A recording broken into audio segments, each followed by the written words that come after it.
Olá, galerinha, boa noite, sejam todos bem-vindos a mais uma edição do nosso podcast. Hoje é uma entrevista que vai levar a gente para uma reflexão muito grande com relação à vida e, sobretudo, vidas que muitas vezes só terão valor se houverem pessoas como esse cara que está aqui, que vai se apresentar para você, que não desiste de jeito nenhum de lutar por direitos. Gente, eu estou com o doutor José Luiz de Oliveira Júnior.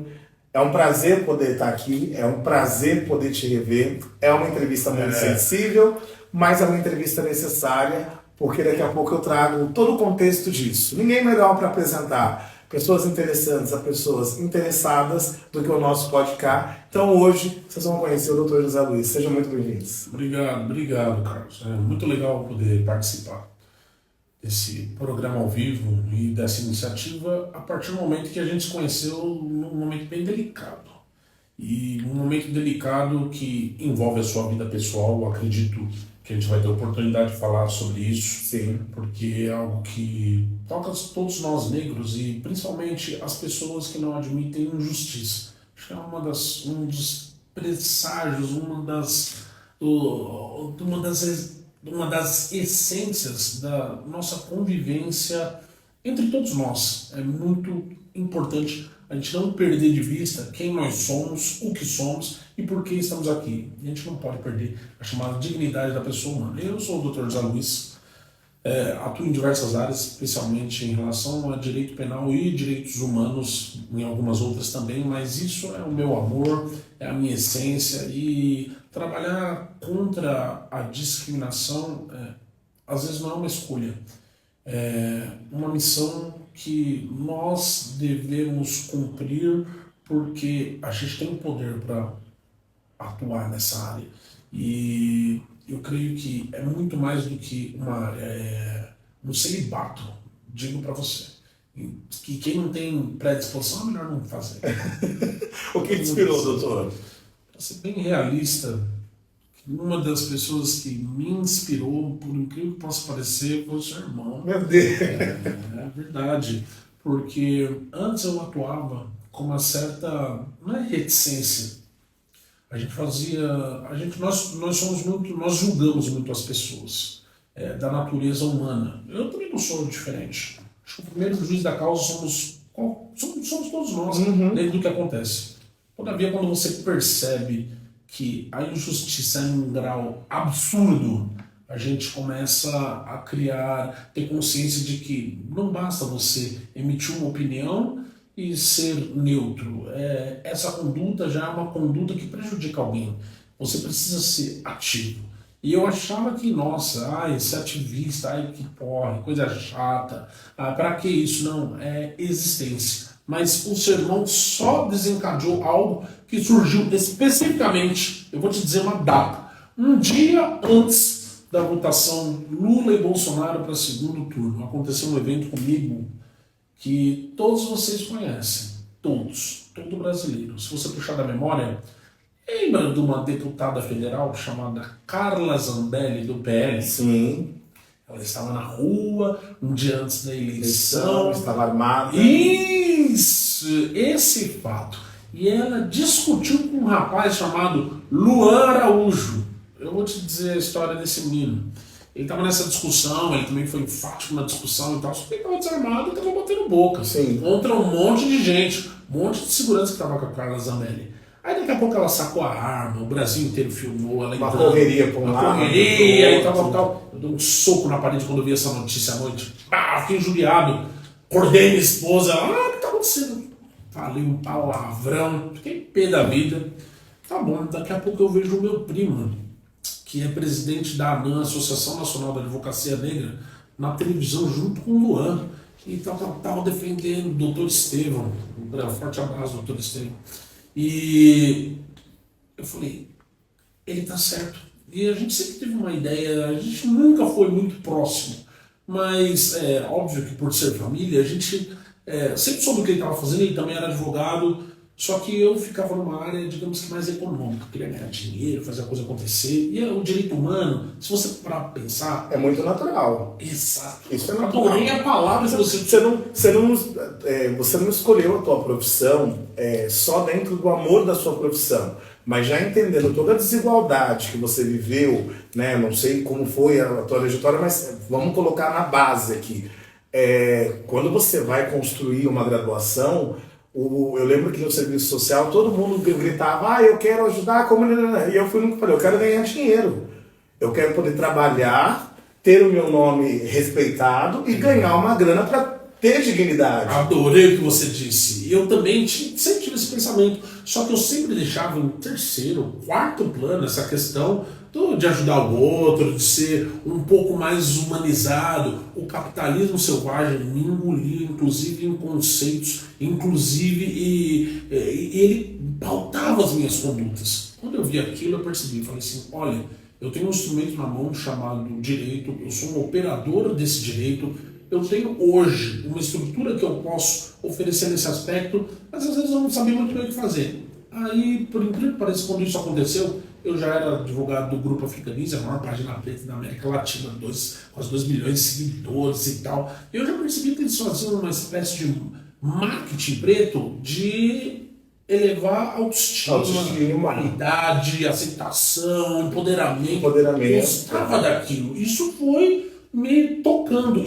Só que quando aconteceu esse evento, olha que coisa. Tempos depois, adivinha quem foi virar o meu cliente? Esse rapaz, Luan Araújo. Então, e hoje a gente está em vias de, né? Estou até falando disso em primeira mão, até porque isso vai acontecer, talvez até agora na próxima semana, da gente entrar com uma ação de indenização na Justiça Federal contra a Carla Zambelli, deputado do PL, e eu vou encabeçar essa ação como advogado principal. Então, assim, para mim é um grande orgulho poder fazer parte disso que me despertou para uma situação X, e agora eu estou aqui, inclusive, falando com você sobre isso, envolvendo a questão do seu irmão, que eventualmente, se você quiser, a gente conversa. Com certeza. E a gente pode bater um papo nesse sentido. Olha, as 3 próximas perguntas ele respondeu todas numa só, o que motivou, o porquê disso, e é muito digno isso, gente. Eu quero que vocês entendam que o nosso objetivo aqui não é polarizar, não é diminuir, não é coitadismo, não é mimimi. É exatamente isso. Todo assunto que tem o seu apelo social, ele deve ser falado de forma contínua para que a gente consiga continuar perpetuando o autoconhecimento e a melhora social. Porque a gente só vai conseguir se tornar uma pessoa melhor quando a gente parar de ignorar que um fato aconteceu, que aquilo realmente está ali. Porque muitas vezes a frase mais antiga do mundo que a gente sempre ouviu é: briga de marido e mulher, ninguém põe a colher. Gente, põe colher sim. Até porque a gente sabe as atrocidades que uma pessoa que se encontra ou acredita estar num lugar de força e poder é capaz de fazer com uma pessoa mais frágil. Então, assim, neste caso, a gente não está falando de força bruta, a gente está falando de conhecimento. Eu sou apresentador, eu sou cantor, ele é advogado. Então, uma necessidade que eu tiver, eu vou ter que buscar ali. E que bom, sendo ele um homem preto, sobre todas as coisas, porque isso não vai mudar, não vai ser um boy que vai clarear a vida dele, entendeu tanto que ele se esforçou. Quanto tempo de profissão? Olha, hoje já vou fazer, desde 2011 como advogado, vou fazer 13 anos advogado. E mais ou menos há 3 anos mais à frente da área social. Bem engajado socialmente. Há 3 anos isso está muito forte. E nesse entendimento que você teve de, mano... E felicidade. Exato. Para ser bem sincero, tá coadunando... obviamente, a questão econômica, a felicidade, porque no final das contas nós somos seres espirituais que a gente precisa achar um significado para as nossas vidas. Exato. E assim, por antropológico que somos, hoje nós somos o centro do universo. Antes, horrível que eu vou te dizer, mas é uma concepção estruturalmente da nossa sociedade. A gente buscava um divino para a gente existir. Hoje nós buscamos uma inspiração para nós reconhecermos nós mesmos, para a gente buscar um objetivo de existência. Sim. Hoje cada um tem o seu objetivo. Hoje aí não é a igreja, por exemplo, não, que determina o que é certo ou errado para a sua existência. É isso que eu estou querendo dizer. Exato. Hoje você entende o que é importante para você para você existir. Então hoje nós estamos mais antropológicos, nós estamos mais voltados para nós mesmos. Tanto que a sua necessidade como ser humano talvez seja distinta da minha, apesar de sermos negros. Exato. Por quê? Vou dar um exemplo para você. Você defende a causa LGBTQIA+, com uma propriedade, por mais que eu defenda, por mais que eu seja também ligado e faço questão em ser, eu sou alguém que eu não vivo exatamente todas essas experiências como você vive. Exato. Que existe uma beleza nisso, de eu me reconhecer no meu lugar de fala e reconhecer que o seu protagonismo nesse momento ele é importante. Então, ele tem um peso diferente para você. Exato. E é importante que a gente reconheça isso, tanto na gente quanto no outro. A nossa convivência vai ser muito mais harmônica e equilibrada. E a gente também entra num lugar que eu acho muito gostoso, porque assim, quando a gente se entende, ou a gente começa a trabalhar o eu, né? A gente para de cobrar do outro aquilo que a gente tem consciência que a gente tem que fazer. E aí a gente começa a exercitar, porque assim, como você falou, a questão, a igreja não determina. Ela determinou por anos, Isso. olha quantas atrocidades que a gente tinha de Absurdos poder. gloriosos. Exato. Que hoje em dia a gente tem a consciência de falar assim, não, realmente, gente, isso foi errado. Isso é errado. A gente não. Vamos repensar esse comportamento aqui. Eu tenho muito essa alegria de poder conversar com pessoas, claro, escuto as críticas, às vezes escuto coisas que eu não gostaria de escutar, mas é que no final eu digo assim, o meu papel é acolher. Se eu não puder transformar nada, por exemplo, eu faço conexões de pessoas. Então, por exemplo, eu tenho uma questão ali, Cacá, tá assim, assim, assim, assado. Ó, eu não posso diretamente te ajudar, mas eu vou te encaminhar para quem? E eu vou contar a tua história para essa pessoa, tu vai ligar para ela e tu vai resolver esse negócio. Então, isso é muito importante, a gente entender que a gente consegue sim conectar pessoas interessantes a pessoas interessadas, principalmente entendendo o número de desigualdades que a gente ainda tem, que são diversas, em diversas situações, em diversos lugares, em diversas classes, em diversos grupos, aonde, infelizmente, a gente não tiver uma Erika Hilton, o Dr. José Luiz, e entre milhares de outros militantes aí, que colocam a cara para bater, ciente que não é só a cara para bater, não, é a segurança própria, é a segurança da família, é a segurança, sabe? E o camarada tá lá, não, eu tô aqui, eu vou fazer. É uma escolha, É uma escolha. Mas às vezes essa escolha que a gente tem, ela é uma escolha entre existir e não existir. Ou seja, na verdade, essa pode parecer às vezes uma escolha, mas às vezes é um posicionamento que a gente tem para com os nossos, para com nós mesmos e com os nossos e com a própria sociedade. Por quê? Porque essa briga é de todos, eu digo. A briga racial, ela não é só para a gente ter igualdade, equidade. É o que eu digo. Eu gosto de lutar nesse aspecto, eu deixo muito claro. É por oportunidades. Por quê? Porque existencialmente é o que eu estou falando aqui. Nós dois já somos diferentes por excelência. Exato. Assim, e a gente precisa respeitar a diferença entre absolutamente todas as pessoas. Porém, as oportunidades, a gente precisa ter consciência de que ela é específica para a população negra. Ah, não, mas eu sou dono de empresa, eu posso contratar quem eu quiser. Calma lá.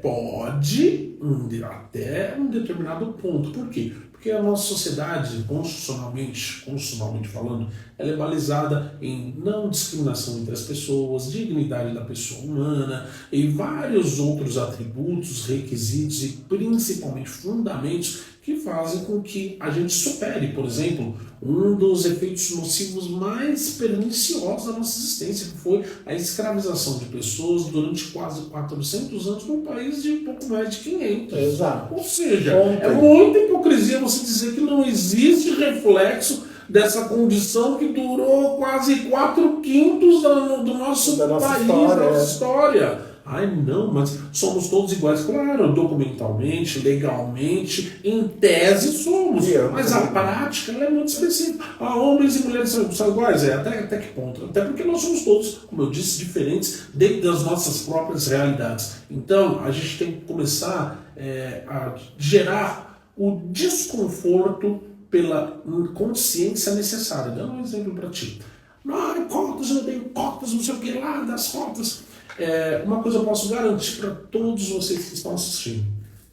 Uma coisa ninguém pode negar. Que hoje se discute cota com uma profundidade, inclusão com uma profundidade. Porque se não existisse lei, no mínimo, a gente não discutiria isso sequer numa mesa de bar. Hoje, eu adoro quando alguém vem falar assim pra mim, porque eu não concordo com cotas, eu fico assim, eu tô tão feliz se você não concorda, significa que você minimamente está falando sobre o assunto, porque se não existisse uma lei, você quer ficar falando sobre isso. Você vai falar assim, vamos falar de outra coisa que isso aí não existe. Não, é ótimo falar de algo que existe e que, diga-se passagem, vou dar um exemplo para vocês. Isso já existe há muito tempo. A própria USP, não sei se você lembra, sabe aquele caso da menina que furtou da escola de medicina da USP? Sim. Furtou o dinheiro dos alunos para a formatura, pegou quase R$1 milhão, parece que ela foi, inclusive, condenada em primeira instância, estava vendo essa notícia. Mas pode lá pensar, USP, Universidade de São Paulo, gratuita, alunos de medicina foram fazer um grupo para viajar de formatura, levantaram R$1 milhão. Será que não existe cotas para esses alunos de medicina que estão na Universidade de São Paulo? Ou seja, existe cotas, se você pegar a renda per capita deles, é uma renda per capita gigantesca. Ou seja, é a cota de quem tem uma condição econômica, uma estrutura familiar, estudou muito bem, tem toda a mente tranquila para você poder estudar e entrar num sistema da chamada meritocracia, que na verdade é um engodo. O termo meritocracia vem de Rise of Meritocracy, a ascensão da meritocracia, que é um livro em inglês que fala especificamente, na verdade ele zomba dos ingleses que se levantam e falam assim, nossa, mas nós, da nobreza, temos o poder divino e a ordem divina de estarmos onde estarmos. Ou seja, na verdade é uma crítica, e utilizam isso como uma base de reconhecimento para se estar naquele lugar. Veja que interessante, o que na verdade a gente confunde é mérito com meritocracia. Uma coisa é o mérito individual daquela pessoa, outra coisa é um sistema de méritos que é feito para você estudar e aprender a passar naquela situação. Ou seja, você vai ter que estudar todos os dias, 12 horas, dentro de tal período, para você ter esse X acumulado de conhecimento, para você poder passar nesse tipo de formato de banca. Ou seja, a gente não leva em consideração todo o histórico do país, para quem deveria ser destinado efetivamente à universidade pública. Não, com muito custo a Universidade de São Paulo, me parece, eu posso estar inclusive enganado, agora está inserindo esses alunos cotistas, ou seja, dá para ter discussão, pode não ser o melhor mérito, a melhor forma, o melhor método de você, se ele pode ser, mas nós vamos e um que a gente discute com seriedade problemas estruturais e estruturantes do nosso país. Sim. Tô falando para vocês que o bicho quer pegar aqui hoje. Sobre tudo isso, quais foram os maiores desafios, dificuldades que você enfrenta, você enfrentou, enfrenta e acredita que a gente vai continuar enfrentando dentro dessa causa que você hoje vem com uma equipe incrível trabalhando para poder garantir direitos, dignidade da outra pessoa, sobrevivência humana, né, e equidade, né, porque é sobre. Olha, Carlos, fico muito feliz com essa pergunta, porque ela é existencial para mim. Você disse uma coisa que eu valorizo demais, eu acho que foi por isso que eu comecei tudo isso, uma equipe.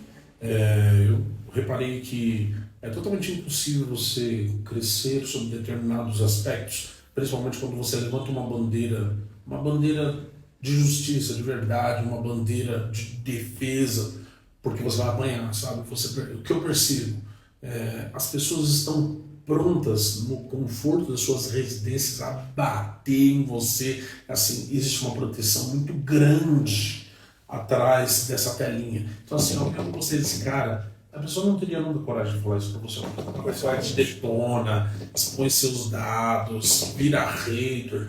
E existe uma probabilidade muito grande de ser muito mais forte do que aqueles que efetivamente te defendem ou que também acreditam nessa situação. Sim. Sabe, não que você defende eventualmente. Mas eu percebi que essa tropa das pessoas que assim, não aceitam injustiça, raciocinam sobre um fato, possuem um pensamento crítico para falar assim, olha, a gente não tem que permitir que o policial amarre uma pessoa e arraste ela, independente do que ela fez. Então o cachorro te mordeu, você morde o cachorro. Então quer dizer que se alguém cometeu um crime, você vai lá e você é a polícia, você é o julgador, você é o Ministério Público, o julgador? Não, existe uma separação. As pessoas estão pensando mais e compreendendo que existe um preço a se pagar no Estado Democrático de Direito.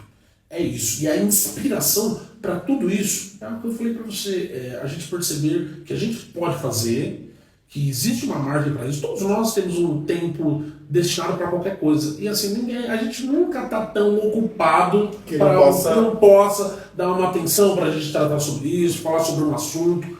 Mentira. A gente é que não se interessa verdadeiramente por isso. Exato. É aquilo, a gente escolhe. E isso que eu tenho dificuldade. Fica muito fácil você ter uma opinião, uma vez que você decide qual é a opinião que você quer ter, mas sobretudo o que mais me incomoda é você trazer absolutismo dela. Sim, então é a minha verdade única, eu sei, você não sabe, cala a boca e tá tudo bem, é desse jeito. Péssimo, né? Adorei o que você disse, porque o aprendizado ele é disruptivo. Ele é irregular, você aprende com qualquer pessoa, em qualquer lugar. Para você ter uma noção do que a gente está falando, pode parecer que não. Ai, nossa, que clichê, que chavão. Não é. O Paulo Freire, considerado como o patrono da educação brasileira, muito criticado, especialmente pela direita. Então quer dizer que 1 mais 1 do Paulo Freire é 3. Então não, é porque ele simplesmente tinha a concepção de que a gente pode sim aprender. Eu posso aprender com alguém que tem uma profissão totalmente distinta da minha e, entre aspas, socialmente considerada inferior, o que não existe. As profissões, elas às vezes sequer se equivalem, são coisas totalmente distintas. Mas o fulano de tal limpa ali e você aprendeu com ele. Claro! Sim. O fulano de tal é o ultra, não sei o que, e você aprendeu com ele. Claro! Sim. Nós aprendemos em todos os momentos, em todas as situações, mas para isso a gente precisa retirar essa capa da arrogância do conhecimento e aceitar que, acima de qualquer coisa, somos seres aptos a estar evoluindo em todos os momentos, em todas as possibilidades e situações. É isso. Minha mãe, ela tinha uma fala, minha mãe biológica, né, que já faleceu há 27 anos, minha mãe era analfabeta, né,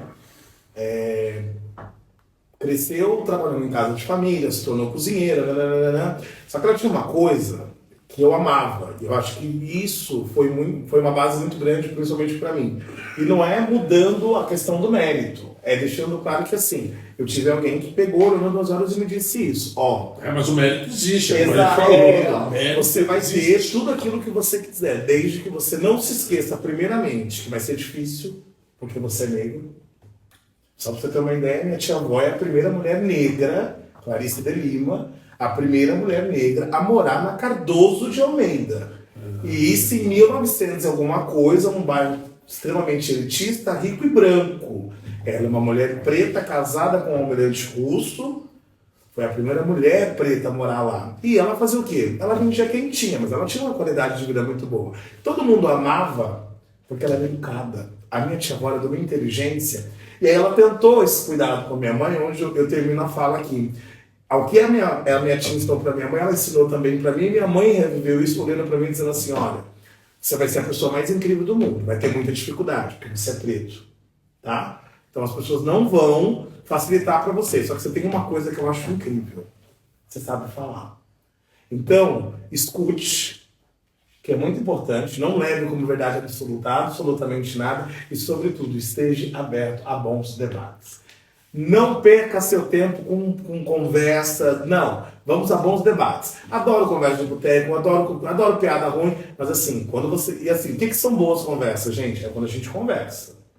A minha verdade não tem que ser absoluta, até porque quantas coisas que eu acreditei que eram, quando eu me permiti conhecer sobre aquilo, eu entendi que não eram, que eu não precisava mais dar tanto valor àquilo como eu dava. Então, às vezes, a gente fica batendo palma para maluco, né? De forma clara, sabendo que o maluco sobre tudo é você. Então, entenda isso, tá? É sogro. Desculpa, mas é verdade. Gostei. Como que você vê o impacto do teu trabalho hoje? Porque hoje, realmente, você tem o seu trabalho exclusivo, ele está dentro dos direitos humanos, dentro dos direitos, trabalhando contra o racismo, a LGBTfobia, e aí vai. Como que você está vendo o seu trabalho?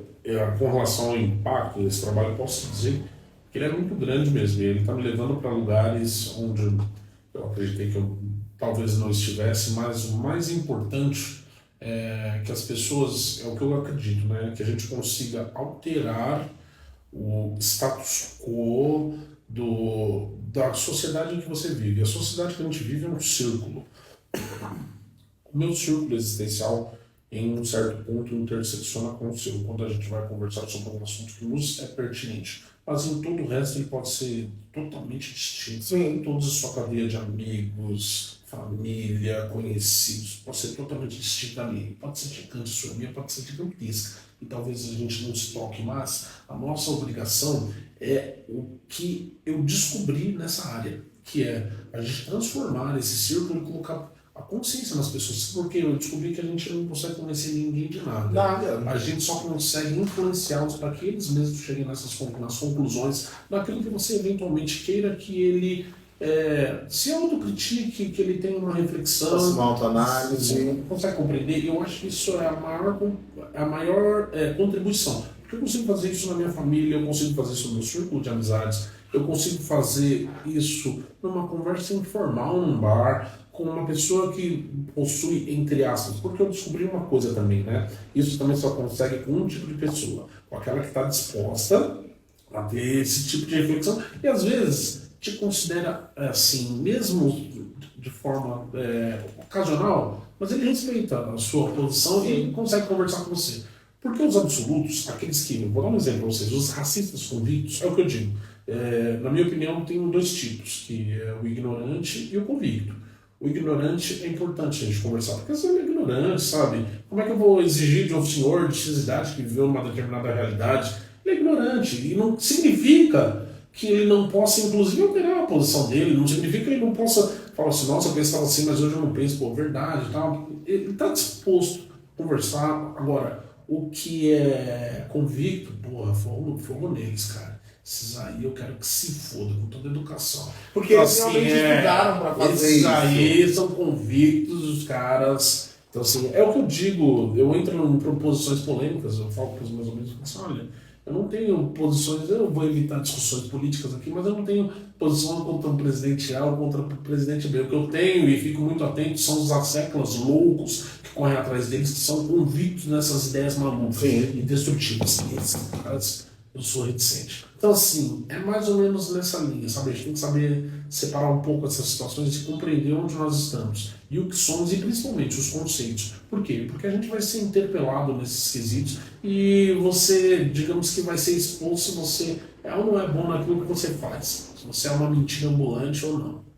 Você tem ideia da dificuldade que é isso, porque estão sempre desvalidando, né? Estão sempre. Eu fico olhando e falo, tá bom. Tá Mas se você quiser, a gente troca. De verdade, esses dias a gente estava gravando, eu e a Gabi, né, num bar aqui com uma convidada, tinha uma galera lá e tudo mais. E aí tinha um cara da ONG, você foi embora, tinha um cara de uma ONG, trabalha com moradores de situação de rua. Bom, tenho a minha experiência. Só que assim, ele estava tão convicto no que ele falou que eu falei assim, gente, qualquer coisa que eu disser pra este cara, ele vai dizer que eu sou um babaca. Certo? Ele vai acabar comigo, porque assim, para começar, ele não escuta o que eu estou falando. Ele não abriu o debate. Não escuta. Exato, ele não abriu o debate, ele só decidiu que o ponto de vista dele é o melhor do mundo. Tá bom, tá tudo bem. Quando ele quiser, troquei o WhatsApp, até falei, se você quiser, a gente senta no podcast para trocar essa ideia. Eu acho que é importante a gente levar a informação às pessoas. E às vezes é até legal, uma posição totalmente distinta. Às vezes querem falar, exato. Porque às vezes a galera também não quer exato, só essa coisa. Só que assim, tô esperando. Se você me expressar, quem é você? Tô esperando. Quando você mandar mensagem, a gente. Olha, tem data, viu? A gente tá. Doutor. Não foge, não foge, não. Não fuge, doutor. Eu não vou dizer, eu vou trazer para vocês aqui. Quando eu convidei o doutor para dar essa entrevista, tem uma questão pessoal que a gente vai entrar daqui a pouco para falar. E foi muito difícil para mim. Foi um ano que eu mandei mensagem pro doutor muitas vezes gritando, chorando. Em completo desespero, porque quando você olha uma coisa é você abrir a televisão e você ver a notícia de que alguém, outra coisa é você saber que esse alguém é muito seu, sabe? Dentro de toda a realidade que eu tenho, toda a vivência que eu tenho. Então, teve momentos que o doutor, eu preciso de você, eu não consigo, eu não vou conseguir. Eu sei que eu vou cagar no pau, eu vou chorar, eu vou me perder emocionalmente. Então, eu precisei me afastar para que ele conseguisse concluir, que vocês vão saber perfeitamente o trabalho que ele fez, porque às vezes também é isso, gente, a gente entender que se a gente não dá conta, vamos deixar quem está dando conta. Tá? Não vamos se culpar por isso, vamos deixar quem está dando conta, porque o resultado final ele é sempre para o bem-estar daquele que está vivendo aquela situação. Então, assim, eu tenho muita gratidão pelo que você fez, e vou ter o resto da minha vida. Aproveitando esse gancho aqui, dentro de todo o trabalho que a gente vem fazendo, como você enxerga as leis, as políticas públicas que estão sendo destinadas a essa equidade, né? Porque, na verdade, o nosso objetivo não é ser considerado melhor e nem pior. É apenas viver o direito de ter o direito. E isso é o igual dentro das suas diferenças, inclusive. Sim. Olha, eu vou aproveitar o gancho que você também tem falado para falar do caso Robson, Rodrigo, Francisco, homem. Eu não esqueço o nome dos meus clientes, as pessoas que me marcam. Interessante isso. E eu tenho isso desde muito tempo. E o caso dele foi emblemático para mim, porque eu lembro que eu me revoltei quando eu vi um rapaz negro sendo abordado pela polícia na Vila Mariana, que tinha furtado uma caixa de bombom. E ele simplesmente foi amarrado e arrastado pela PM. Como me revoltar com isso? Independente de ser revoltado. Eu sou humano. Como eu não me sinto... E assim, as reações me deixam mais, como eu poderia dizer, reflexivo, não foi revoltado? Não, também estou precisando. Revoltado não foi. Foram as reações humanas defendendo a animalização das pessoas no todo, porque não foi só do Robson. Assim, a compreensão que eu tive é que todas as pessoas que não eram adequadas socialmente para aqueles indivíduos mereciam esse tipo de conduta. Eu dei o exemplo aqui nessa live da menina que furtou R$1 milhão, ou melhor, enganou os seus colegas por R$1 milhão e essa não respondeu por estelionato. Ela furtou R$1 milhão. O Robson furtou uma caixa de bombom. Ele foi arrastado e amarrado pela polícia, ficou amarrado mais de 3 horas. Essa menina saiu da USP, sorridente, linda e bela, ainda apareceu nos noticiários, e eu falei assim, tá bom pessoal, vocês são revoltados com o crime, por que vocês não amarram e arrastam essa menina? Será que vocês vão ter a mesma sensação que vocês, principalmente para as pessoas, para todos não, né? Eu peço até desculpas, para as pessoas que falaram, olha, tá certo fazer isso com ele, de fazer isso com essa menina, vocês teriam essa mesma sensação que vocês tiveram? Robson não.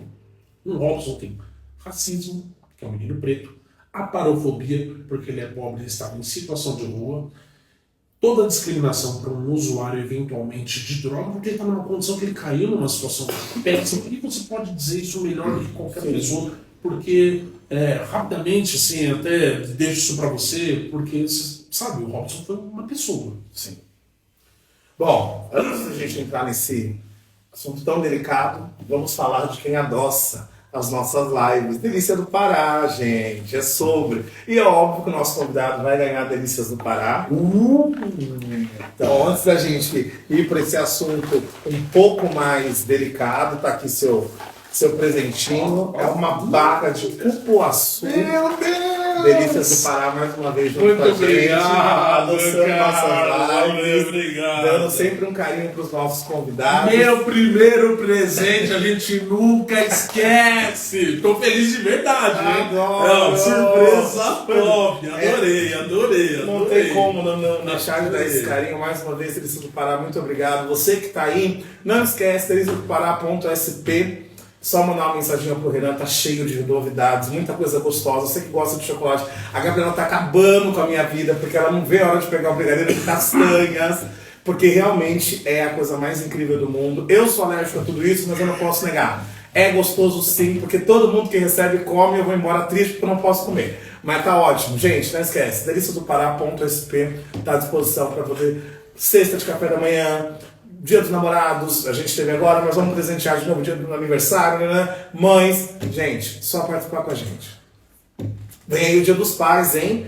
Quero lembrar que vai vir uma cesta aí maravilhosa. Mais uma cesta criativa e inovadora. Quem tem? Delícias do Pará. Então, obrigado por esse carinho. Espero que você goste. Opa, já gostei! Não, quem não gosta? Que isso? Chocolate, ó. Bom, então vamos lá. A gente vai entrar nesse momento. Eu juro pra você que foi uma decisão muito difícil de tomar, né? Eu primeiro conversei com a Gabi, que divide tudo isso comigo. Gabi, faz um ano do caso Robson e eu não ouvi mais nada, mas ouvi algumas coisas bem distantes. Também fui na internet buscar algumas coisas. Vamos lá, eu vou dar um resumão para todo mundo. Eu sou Carlos Henrique Francisco, o irmão mais velho do Robson. Nós somos órfãos de pai e mãe há 27 anos. Meu pai é mais tempo, minha mãe é 27.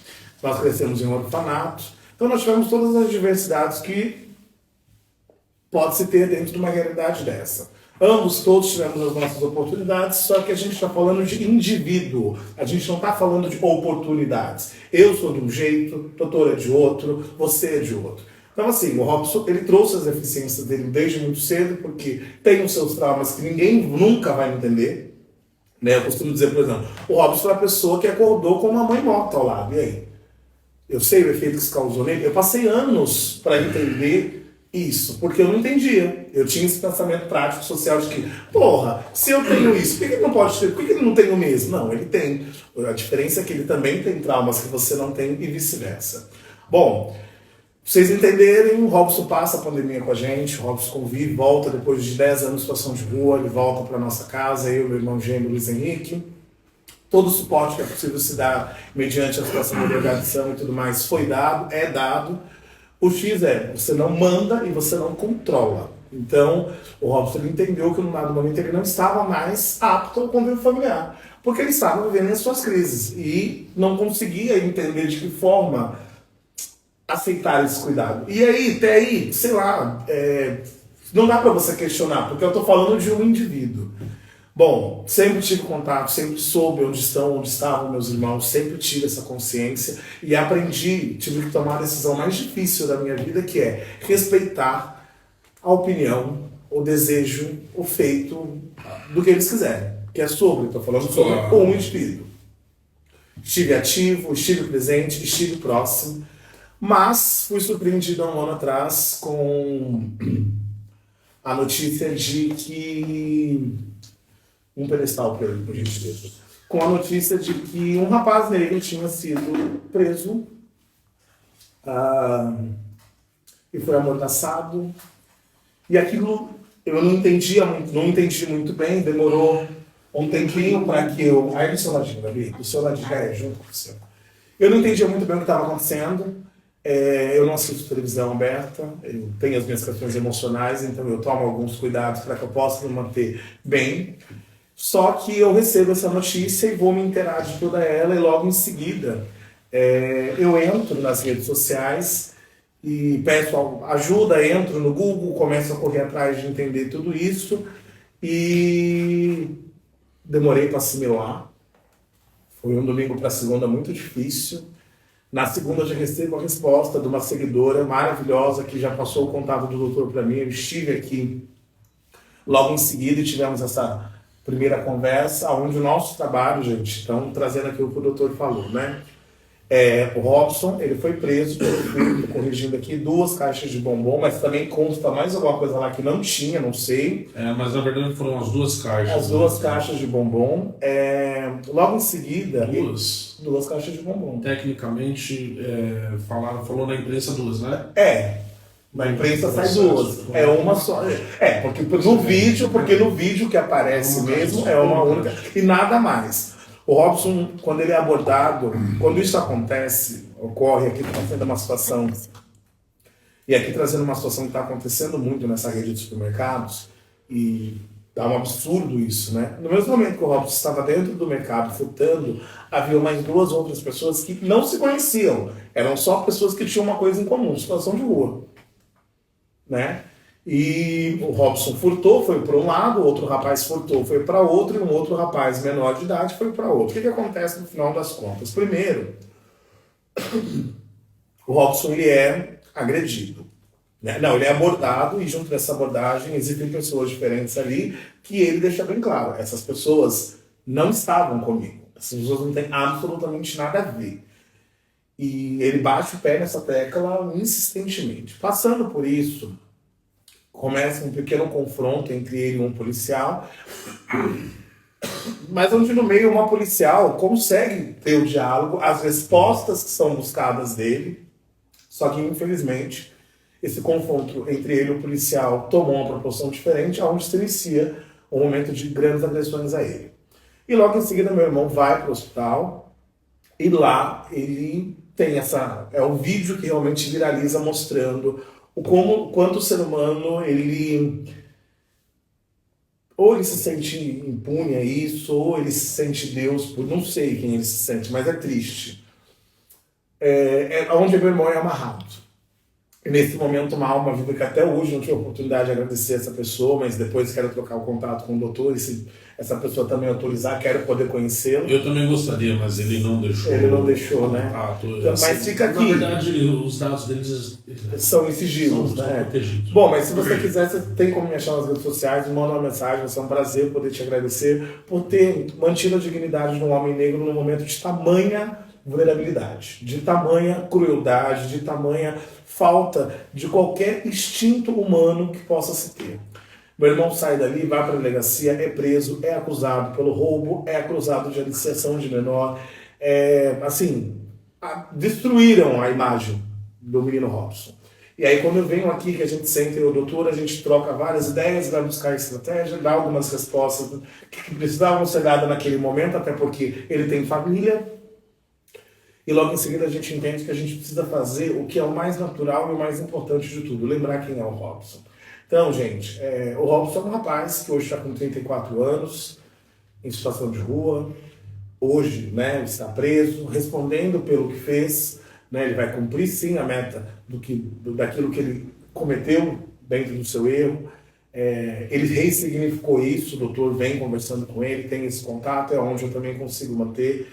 A ideia não é vitimizar ele aqui, nem diminuí-lo, pelo contrário, é só lembrar que assim, o Robson ele serviu mais uma vez de alerta para outras questões que eu também trouxe aqui, mas o Robson é mais um menino negro que se não tivesse tido a visibilidade que teve o caso dele, hoje eu não saberia onde está meu irmão, ou teria enterrado, porque eu teria que ter enterrado ele porque ele é uma estatística, ele não é um ser produtivo a uma sociedade, ao ver de uma sociedade, ele é aquele que, tá ali. Se ele não faz nada de errado, ninguém mexe com ele, mas se ele fizer alguma coisa, ele é um monstro.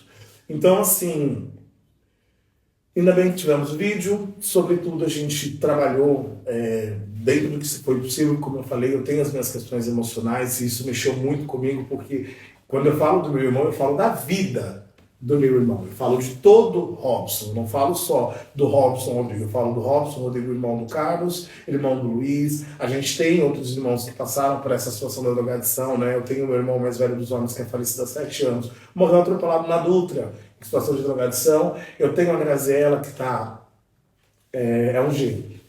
Eu tenho a Graziela também, que é a mesma situação, são 27 anos no crack, 30 anos no crack, e dentro daquilo que se era possível, eu sempre mantive esse cuidado, esse carinho, essa aproximação. Então, assim, o objetivo dessa entrevista é lembrar este caso também, e eu queria que o doutor desse aqui um geralzão, assim, só pra gente saber, um ano depois, como que a gente está com essa situação. Um ano depois, vamos lá. O Robson é um menino que hoje eu encontro ele fisicamente, por incrível que pareça, muito incrível, não é incrível, né? Porque ele obrigatoriamente agora passou por uma abstinência, então ele está melhor fisicamente, aparentemente, né?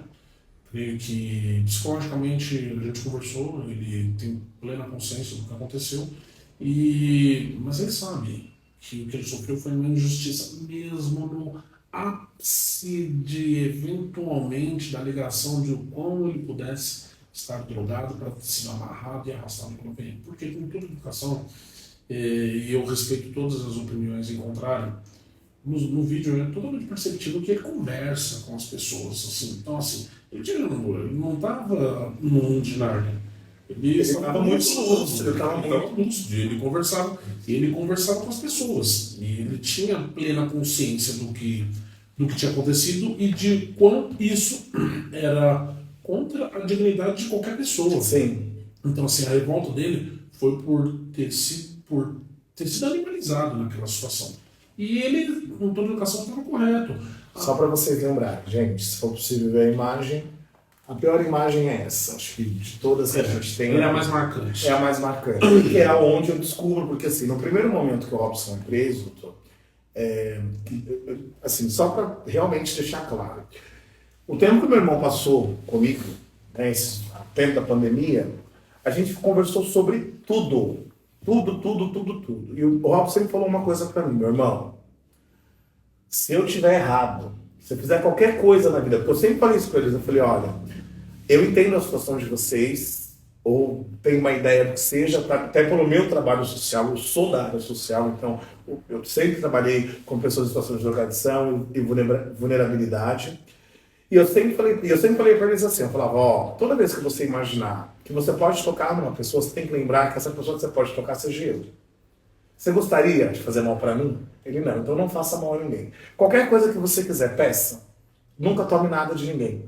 Nunca pegue nada de ninguém, não tente agredir. E eu sempre tive essa conversa, que é uma conversa mais apelativa, para mexer no emocional. E o Robson ele me respondeu de uma maneira muito, muito linda. Ele falou, meu irmão, deixa eu falar uma coisa. Eu não faço nada contra a vida de ninguém. Eu errei uma vez. Mas eu não tento nada contra a vida de ninguém. Se eu tiver errado, meu irmão, se eu fizer alguma coisa errada, eu vou baixar minha cabeça, eu vou calar minha boca, eu vou colaborar tudo que se for possível. Mas se eu não tiver, meu irmão, você vai ver um escândalo. Ele prometeu isso para mim. Então, assim, esse momento que ele viveu, realmente, ele entendeu, se ele não estivesse com alguma consciência, ele não teria gritado tanto, ele não teria reivindicado o próprio direito. Os vídeos são claros na comunicação dele com os policiais, ele responde todas as perguntas que lhe é feita. E realmente a coisa só fica feia no momento que amarram ele, que até hoje não tem uma justificativa. Qual foi a justificativa para amarrar? A justificativa é sempre a básica, é a mesma, né? O fulano de tal estava incontrolável, mas nada, ele estava conversando no início da situação. Ele não queria pura e simplesmente se sentar no chão, sabe? Não sei, talvez por que motivo. O fato é que tudo isso, por incrível que pareça, ainda não é tão relevante quanto a gente considerar o sadismo do Estado. O Estado ele tem uma responsabilidade muito grande em relação às pessoas. Por quê? Porque tem o poder. Então, assim, ele precisa ser comedido, saber usar o uso gradativo da força. Então, assim, totalmente desnecessário. O que eu quero, o que é importante te deixar muito claro é que algumas pessoas com os mesmos eventos são tratadas de forma totalmente diversa. E a nossa briga precisa ser para efetivamente, horrível dizer isso, mas não nos animalizarem, porque, olha, não é porque eu estou utilizando um terno que eu sou mais importante do que alguém, do que você que não está usando o terno.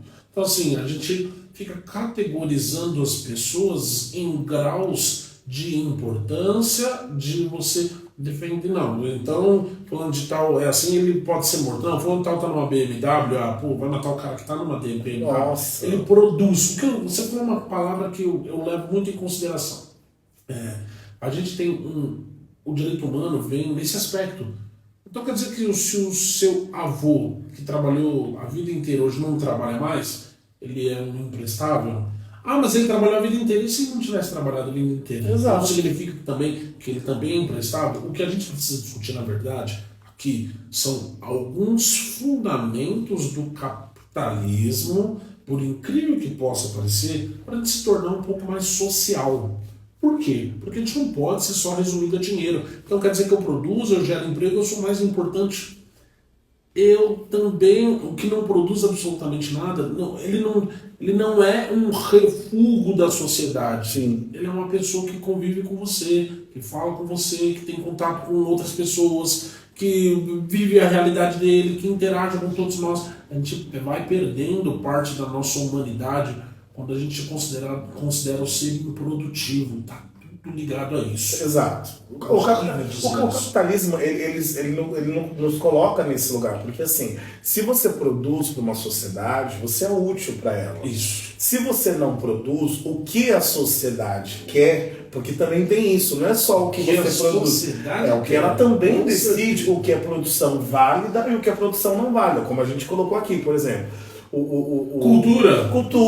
Vamos acabar com o dinheiro da cultura, porque cultura... Você tem noção de que a gente precisa, por exemplo, da cultura? Eu te falo porque você é cantor, você é artista. A cultura é uma das formas de expressão existencial mais importantes que nós temos na nossa sociedade.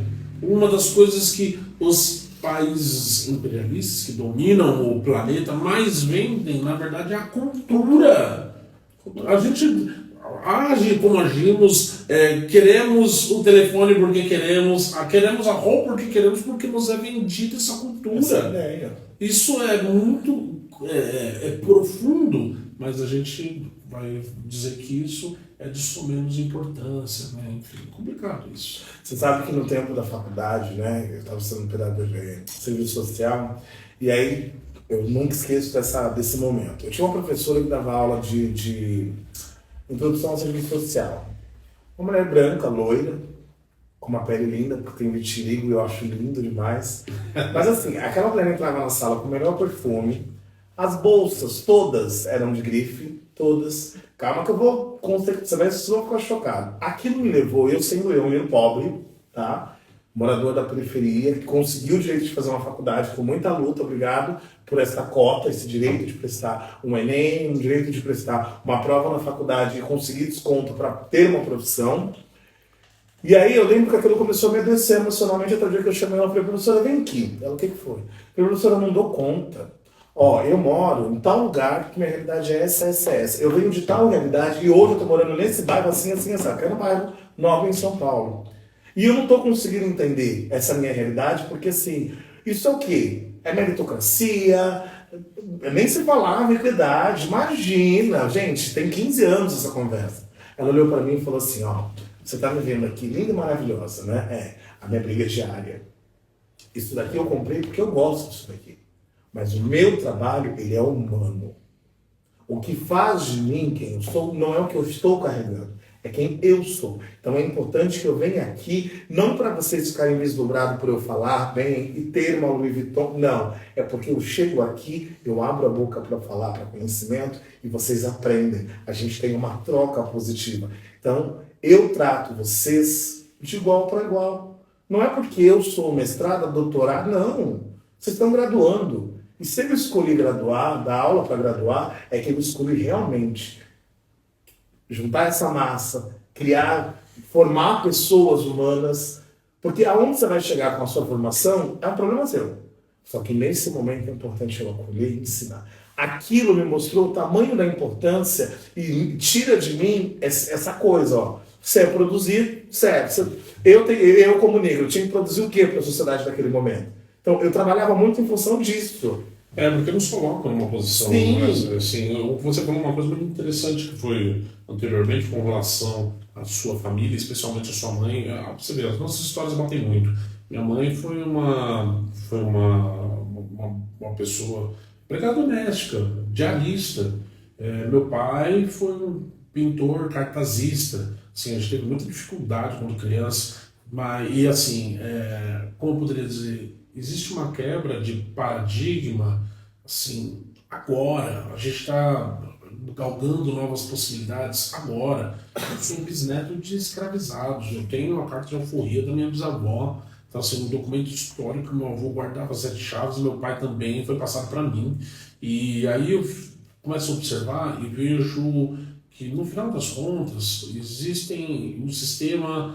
ele tem a tendência de ser reacionário, sabe? Assim, reacionário para se manter o status quo mesmo. Eles querem manter essa nossa... é muito mimimi, porra, a gente tem que fazer... Tem que minimizar mesmo. Sabe por quê? Porque o mimimi é assim, você está colocando um formão ali, é a força que você está falando assim, você vai ter que pensar sobre isso. Por quê? Porque naturalmente o Estado estabelecido, as condições estabelecidas, elas favorecem quem estão, especialmente nas posições que já estão. Parece aquele filme O Poço, sabe? Sim. Se você está na parte de cima, recebendo, comendo muito bem, com toda a educação, você está cagando para quem está lá embaixo. Exato. Então, assim, muitas das coisas a gente consegue brigando, se posicionando. E é muito importante eu desenvolver esse grau crítico em outras pessoas para que elas também façam a mesma coisa. Porque isso altera, a minha realidade altera a dela e altera o todo. Quando a gente conseguir acender luzes em diversos lugares, a gente vai crescendo. E não se muda. Antes, essa manutenção do status quo ela era sutil,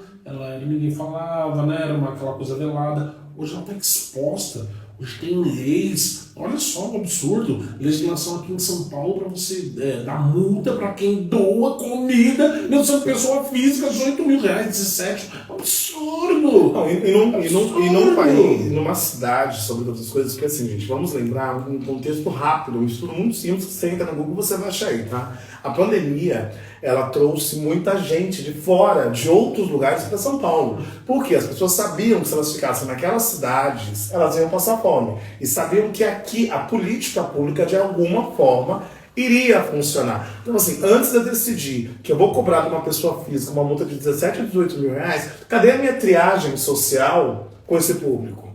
Tá, meu lindo, você é da onde? Como que você tá? Vamos começar a trabalhar o indivíduo, a pessoa. Não com o objetivo, como por exemplo foi na época da COP. Isso é uma denúncia que eu sempre falei a vida inteira e todo mundo sabe que não é mentira. COP no Brasil, o que aconteceu? Pegava ônibus, juntava morador de rua com promessas, jogava dentro dos ônibus e jogava aí em qualquer situação de rua eram colocadas e jogavam em lugares que elas não teriam forma de voltar para as grandes cidades que seriam os jogos. Por quê? Porque a gente não conseguiu cumprir a meta de política pública, que foi planejado, o dinheiro foi investido, só que ele não supriu, e hoje, né? Vamos falar que não supriu, né? Para não falar outra coisa. Exato. Ele não supriu, então como ele não supriu, como que eu vou receber agora uma massa de gente importante se eu tenho uma massa aqui, ó, de gente dormindo na rua? Então vamos tirar esse cara daqui, ó, porque ele é um problema social, ele é um trabalho que ele vai me dar, e vamos jogar em qualquer interior aí.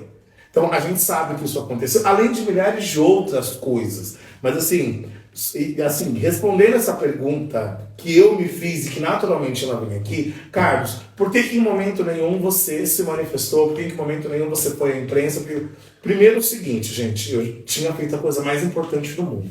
Eu vim falar com o responsável pelo assunto e que tinha propriedade para me acalmar e me ajudar a conduzir essa situação.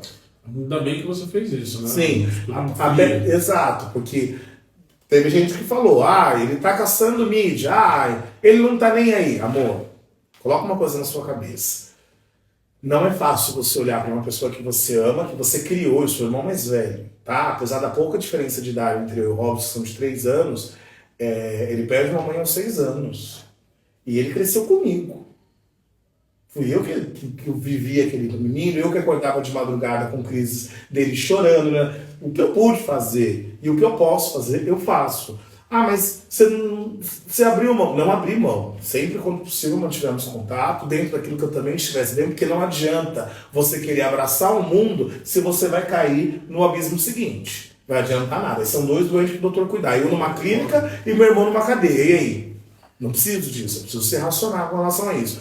Eu quis buscar mídia? Nenhuma. Até porque, assim, o meu trabalho, ele inicia muito antes do caso Robson. Eu sou cantor há 10 anos, eu estou com o meu podcast já há 3, 4 meses, mas isso foi criado num projeto que eu já tinha, que eu já queria ter, e que não englobasse nada, que desse entendimento que assim, eu vou usar a imagem do doutor porque isso vai me dar mais like, isso vai me dar seguidor. Não.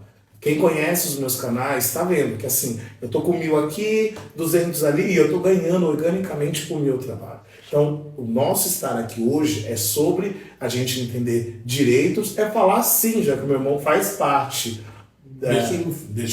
desse universo, né? Ele faz parte dessa estatística que é criada, como por exemplo, eu trago aqui agora para você, doutor. Estatística mesmo, agora eu adorei o que você Exato, disse. Exato, estatística. Porque a ideia é nos marcar como estatística. Exato. E assim, a gente fugiu se escapou e às vezes nem sabemos o porquê. E por um triz. Por um triz. Por um triz. Por um triz. Agora, adorei o que você disse. Por que por um triz?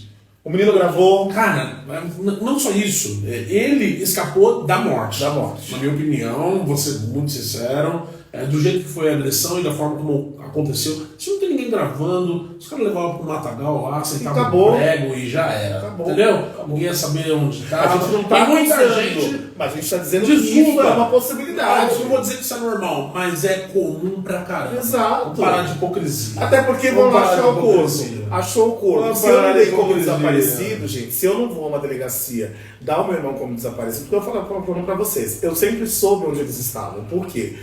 A gente tem um sistema da prefeitura de acolhimento deles, tudo é registrado no sistema da prefeitura, toda vez que eles passam por um atendimento pelo pessoal, ou do CAPES, ou os agentes de rua, então tudo isso é registrado, e eu tenho acesso a isso, porque tenho amigos que trabalham lá, eu ligo para essas pessoas, peço para fazer uma busca rápida, eu entro em contato com os presídios. Mas pra você ver, Carlos, e digo mais pra você uma outra coisa. Todos nós, eu posso garantir que você também teve. Eu tive. Cresci no meio de parte de gente muito boa, mas do lado de gente que era da pá virada. Da pá viradíssima. Desculpa. Fui exposto à pobreza e a pobreza, em boa parte, gerou marginalização, sim. Porque muitas pessoas não têm psicológico para lidar com a pobreza. Assim, eu, graças ao bom Deus, tive um pai e uma mãe em casa que se eu trouxesse qualquer coisa, pegasse isso aqui e aparecesse em casa, eu tomava um pau, eu apanhava. Só que tem pessoas que não tiveram isso. Exato. Ele que teve o azar e a infelicidade de, como você mesmo disse, encontrar a mãe morta. Sim. Aos 6 anos de idade, você tem noção do que isso gera para uma criança? E assim, e às vezes nós viramos estatística, porque a gente é marcado. Por quê? As pessoas só gostam de, especialmente os julgadores de plantão e os moralistas de plantão, né? Cheio de razão, porque são pessoas, como é que é? De família, cristãs, brasileiras. Esse aí foi preso. Ninguém quer saber disso. Por quê? Se furtou para comer, se... Não quer saber de nada. A nossa sociedade é fria e cruel e marca, infelizmente, pelo estigma, a nossa cor. Podem falar o que quiserem pra mim.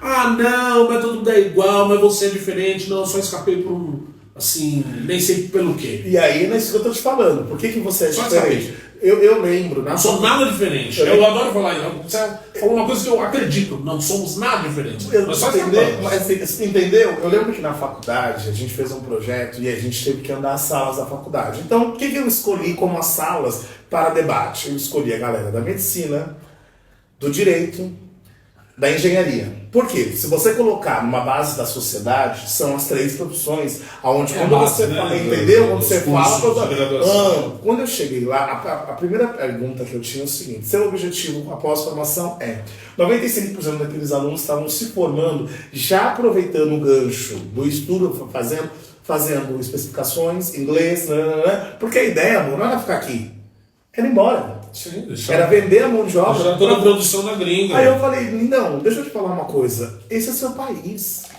Você não pode contribuir com ele?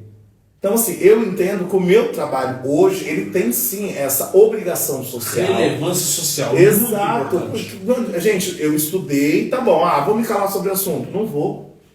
Eu acho que é isso. Ele tá de terno, por quê? Ele tem todo um protocolo para cumprir. Mas, sobretudo, quando ele abre a boca, ele traz a coisa mais importante do mundo, que é o conhecimento. Porque eu não tenho esse conhecimento quando se trata do que aconteceu com o Robson. Mas se ele me perguntar quem é o Robson, eu tenho esse conhecimento. Exato, a gente vai... Só para vocês terem uma ideia, olha, acho que um dos casos que mais chocou o Brasil e o mundo, sobretudo, né? E que traz essa discussão novamente, né? O assassinato do George Floyd, que gerou protestos antirracistas. Bom, todo mundo viu em 2020. Gerou o movimento Black Lives Matter. Então, você acha que assim, dentro desse movimento, né, hoje, isso já se passaram aí 4 anos, né? Como que a gente está? Como que a sociedade está com isso? Se você fez um parâmetro do movimento Black Lives Matter com o que acontece aqui no Brasil, infelizmente eu vou te dizer que a gente não tem... Não chegou nem perto da magnitude. Por quê? Porque o nosso grau evolutivo como sociedade brasileira, vou entrar em um assunto polêmico, tá bom. Tá, os dois jurídicos estavam aqui hoje. O jurídico está lá e o jurídico está aqui. O quociente de inteligência médio do brasileiro é chamado de limítrofe, é abaixo da média. A gente está próximo de macacos com relação a raciocínio. Então, assim, o que eu quero dizer para você não é porque o nosso cérebro é diferente de um oriental. Não. Ele é idêntico. O que altera é a metodologia de educação, é a exposição, não só de educação, mas de alimentação, porque você, na primeira infância, você precisa formar indivíduos que tenham... Ele vai ter uma série de traumas que talvez ele não deva passar, porque se passar, às vezes, você leva isso para a idade adulta. Não sou um especialista para falar nesse aspecto, mas eu estudei alguma coisa sobre isso e acredito piamente que é necessário a nossa sociedade, a nossa democracia não é madura o suficiente. A gente ainda vive período de estado de golpe, sabe, de republiqueta. Vocês não levem a mal. Vocês não levem a mal.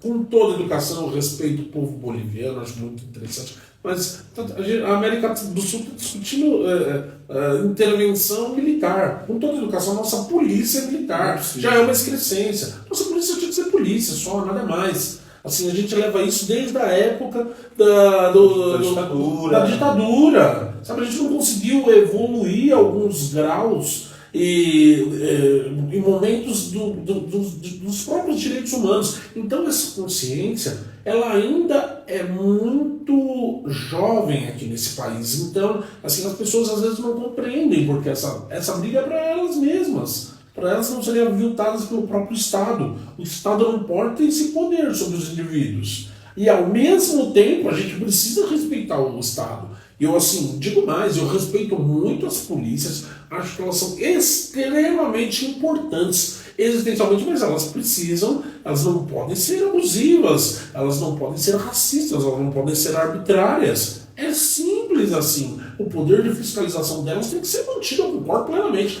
mas precisa existir uma série de compreensões para que ela, como eu poderia dizer para você, não fique elencando indivíduos com uma história, não sei se você sabia, tem um escritor do passado chamado Cesare Lombroso. Ele escreveu um livro chamado O Criminoso Nato, Delinquente Nato. Sim. E ele determinava quem era o delinquente. Isso vem desde a força pública. Era aquele indivíduo que tem a protuberância no queixo, o nariz de tal tamanho, testa de tal forma. Ele criou um perfil. E assim, é um pseudo-estudo científico, porque ele era um médico, se eu estou certo, que faz necrópsia, enfim, médico legista. E aí você utiliza essa mentalidade, é introduzida numa corporação, porque a corporação não é nada mais nada menos do que reflexo da sociedade.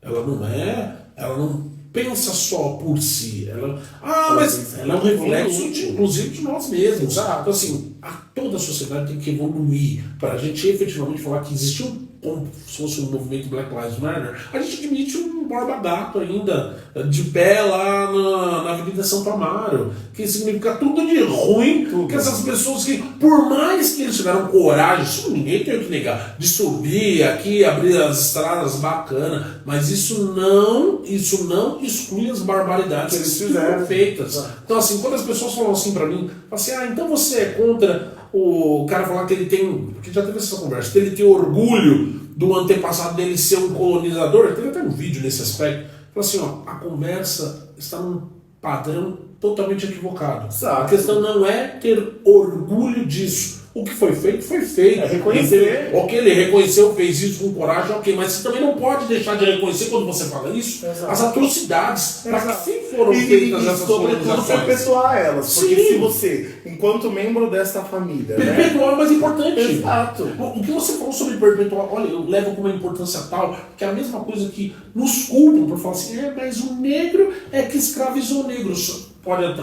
Concordam, e em partes. Por quê? Porque a mentalidade daquela época era de escravização entre todo mundo também. Exato. Não se muda. Só que você aproveitou esse ensejo para ficar 400 anos com essa mentalidade. Então não vem querer ser hipócrita e jogar a culpa no cara da tribo rival que vendeu o outro para falar assim, a culpa foi de vocês. Não, olha, a a culpa foram de todos. Só que você, assim, o colonizador, o escravizador, não adianta falar que você não é, assim, culpado. Culpado ele é. E hoje? Mas eu sou uma pessoa que... Eu já escutei muito isso. Mas eu sou uma pessoa branca e eu não tenho culpa de absolutamente nada. Eu falo assim, não. Eu vou defender. Não tem culpa. O que tem é benefício. Exato. Você não tem culpa mesmo. Exato. Mas você ofere os benefícios dessa situação. E é justamente as oportunidades que reequilibram isso. Por isso que eu deixo muito claro. Não sou contra. Eu sou você falar pra mim, mas você é contra pessoas brancas? Lógico que não. Imagina. Nunca. A questão não é Meus essa. amigos são. Minha filha é fruto de um relacionamento interracial, minha esposa. Então, assim, eu não tenho o menor problema em relação com isso. Sim. Menor, mas eu tenho a consciência de que é beneficiário, sim. E tá tudo bem, vamos todos conviver para a gente equilibrar a situação e convivermos todos bem felizes e evoluirmos em relação aos direitos humanos. É isso. O objetivo é único. É equidade, igualdade, dignidade. Dignidade sempre. O mundo vai ser um mundo muito melhor quando você reconhecer no espaço que você ocupa dentro dele, entender o que você pode fazer, como é nesses vídeos que a gente vê essa galera que pega o telefone, enfrenta mesmo a ameaça, a coação, e aí deixa bem claro, mais uma injustiça aqui. Mas é mais uma injustiça? Infelizmente é. Só que é mais uma injustiça que a gente vai lutar. Se a gente não gravar, se a gente não falar, se a gente não expor, é mais uma injustiça que a gente não vai ter ideia que existe. E aí, é mais aquela brincadeirinha maravilhosa, né? É mais um CPF cancelado. Mas de quem? De quem? De quem? Cadê a história atrás do CPF? Sabe? Então, eu bati muito nessa tecla. Eu conversei muito pouco sobre o assunto, Robson, com as pessoas, mas conversei com pessoas que eu pudesse me estruturar emocionalmente. Porque, assim, o que dói no meu coração é triste pra mim. Você acha, fico feliz de saber que meu irmão roubou uma caixa de bombom.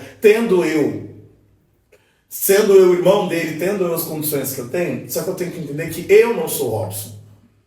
O Robson, ele tem a vida dele, a realidade dele, as escolhas dele, e ele escolheu fazer aquilo. Eu escolhi ter um podcast, sentar aqui e falar com vocês. Então, assim, trazendo também dentro disso que você... E lutando contra tudo e todos para ter essa escolha. Você para imaginar, né? Por exemplo, a mulher negra é a mulher que ainda mais sofre no parto. Sempre vai ser. Porque ela tem que ser forte para parir, ela não pode ter nenhuma complicação, porque, eu vou gastar Não, ela é raçuda. E eu acho que outra questão que eu trago aqui também, que é muito importante,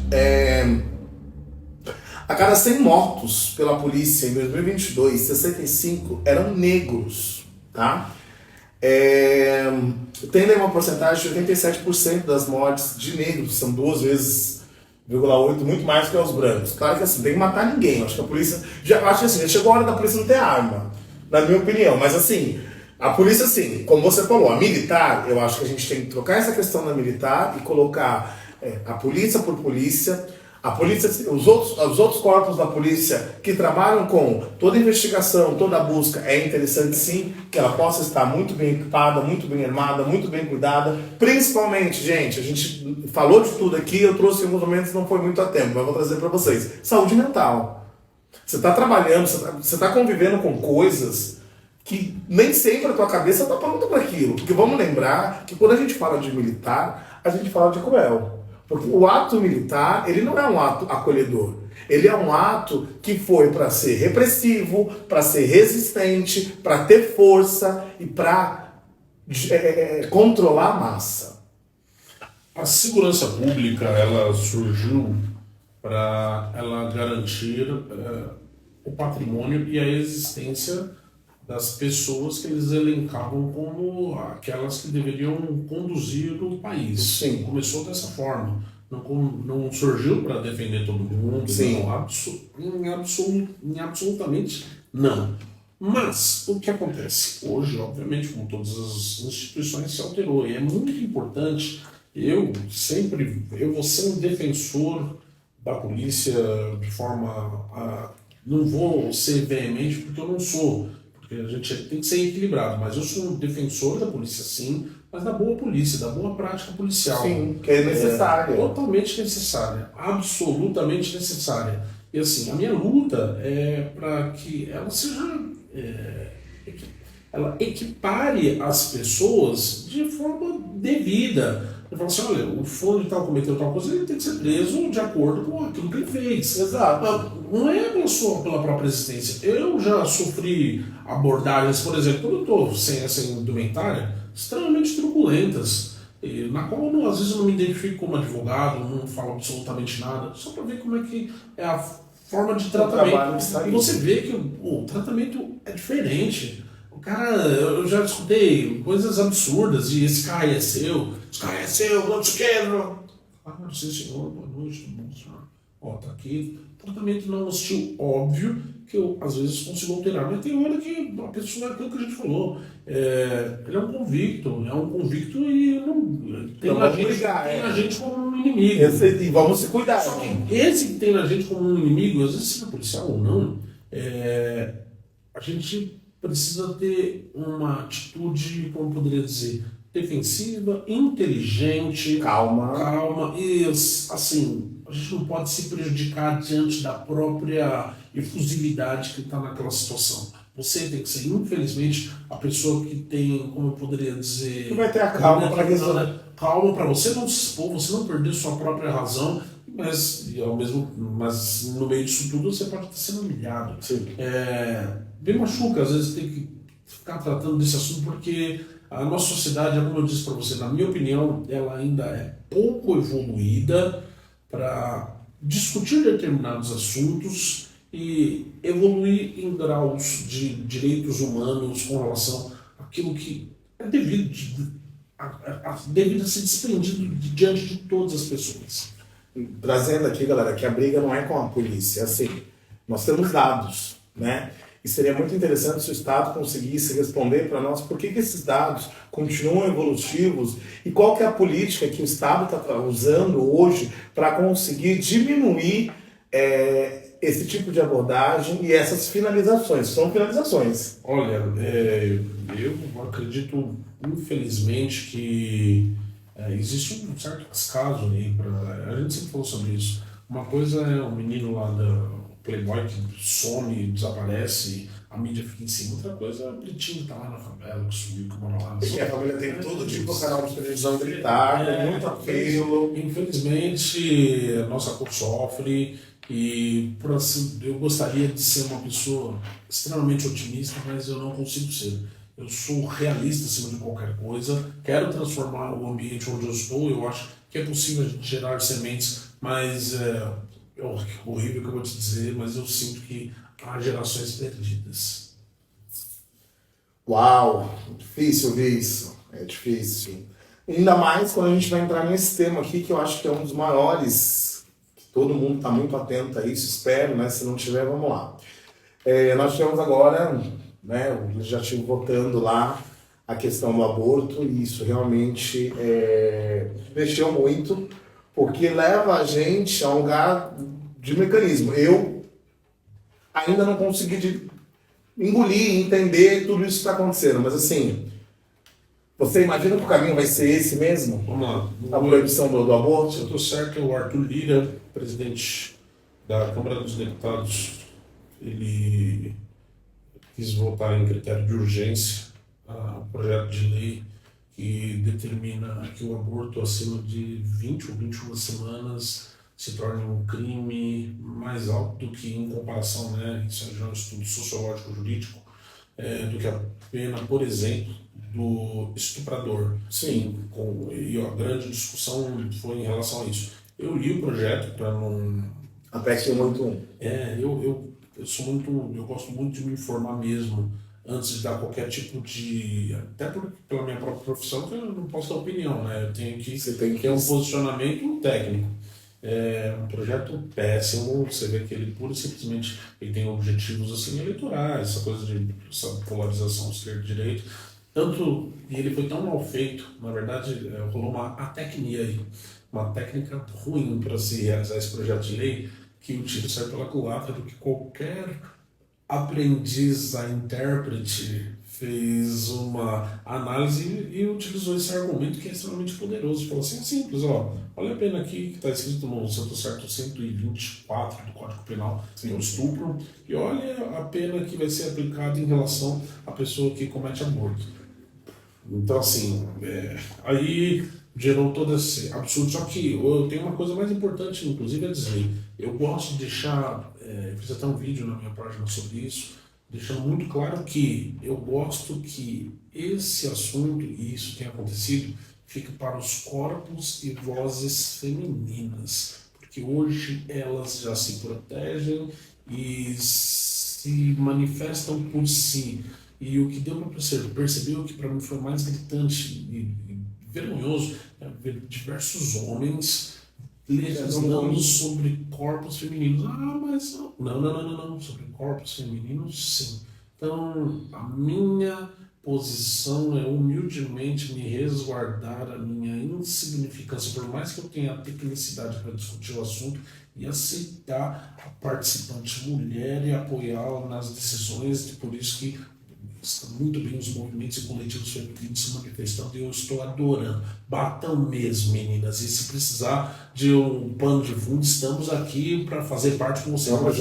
Nós compactuamos com vocês, mas vocês são os protagonistas. Lembrando que o Brasil ele tem cada 8 horas uma mulher estuprada, é isso, Gabi? Sendo a sua maioria mulheres negras. No meio disso, a gente está também com isso que entra esse assunto, que são as crianças. Por quê? Quase 90% das crianças que moram em situação de rua no Brasil são negras. 30 mil crianças e adolescentes em abrigos.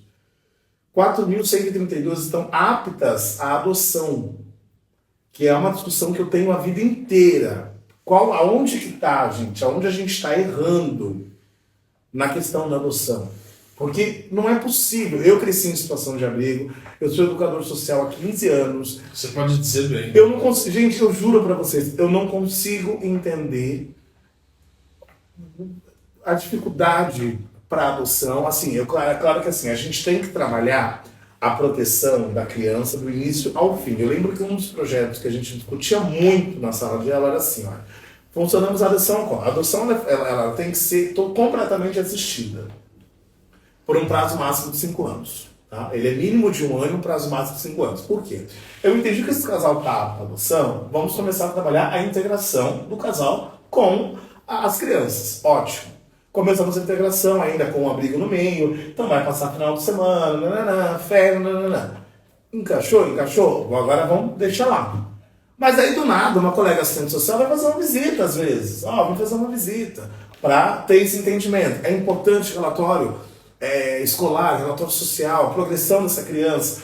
E outra coisa, nós, enquanto rede, nós temos a obrigação de ceder o serviço. Então, assim, estou identificando ali uma questão que precisa de um olhar maior para um psicólogo, ou, por exemplo, que hoje, gente, não tenho dúvidas, dos meus 15 anos de profissão, o que eu devo ter trabalhado com criança autista, que não era diagnosticada com autismo.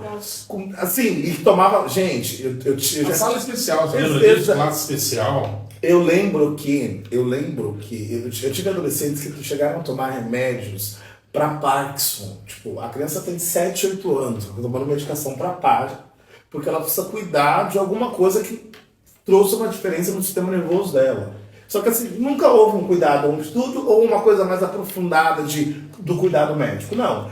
Eu, enquanto educador, eu sempre usei a rede dentro daquilo que é possível, em todos os lugares que eu trabalhei com quem trabalhou, a gente buscou fazer o melhor. Mas você concorda que a gente tem pequenas falhas na adoção que não precisam existir mais? Olha, eu tenho até uma frase um pouco curta para tratar sobre isso. A gente salva cachorro, mas não salva pessoas.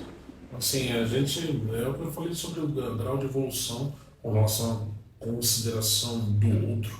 A gente está perdendo. Nós temos hoje nas imagens de cédulas, né, que simplesmente estão desaparecendo aí, de dinheiro, imagem de animais, mas você não vê imagem mais de pessoas. Nós temos, por exemplo, num coletivo que a gente fala, nossa, esse aqui foi um grande brasileiro para todos nós. A gente está perdendo a referência como pessoa mesmo, como seres humanos.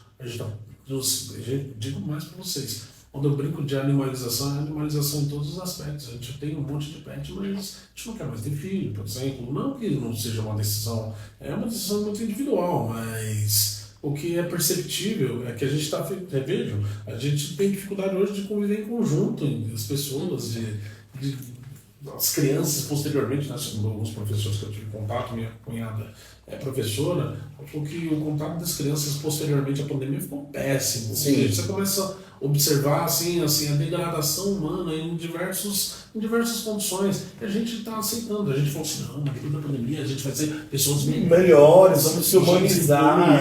A gente não evoluiu da Segunda Guerra Mundial, que matou boa parte da Primeira Guerra Mundial, mudou, sei lá, quase um quinto aí da população mundial. A gente mudou. Então, assim, como eu disse para você, vai cair, infelizmente, naquelas situações. Eu faço a minha parte, mas meu grau de ceticismo, ele pula, assim, pula.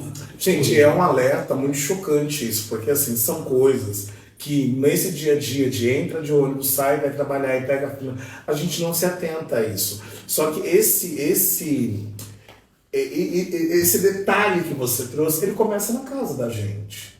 Sabe, como você trouxe bem claro, a socialização das crianças e adolescentes pós-pandemia, gente, é um negócio absurdo.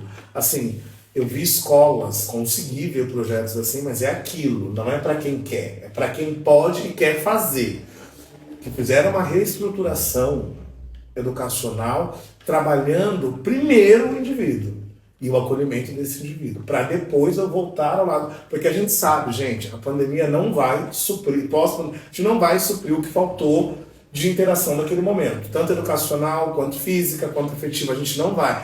Vamos lembrar também que teve crianças, adolescentes que perderam pais, mães, tios, e aí vai, e aí? Né? Então, a gente tem anos aí para tratar essa galera com o que for preciso ou o que for possível dentro daquilo que a gente consegue. Então é importante a gente reavivar essa humanização antes que a gente venha com essa crítica pronta de que é um monstro. Por isso que eu não gosto de gente. Não é? É isso. Então, antes de eu chegar nesse lugar, eu preciso entender qual é o movimento que eu tenho no meu dia a dia, qual é a minha relação com os meus filhos, com os meus pais, com os meus parentes, com os meus colegas, que ser humano que eu estou sendo mediante, porque assim, a gente já cresceu num país completamente capitalista, não diga assim, eu tenho tudo isso porque eu trabalhei, não tenho porque eu fui um vagabundo.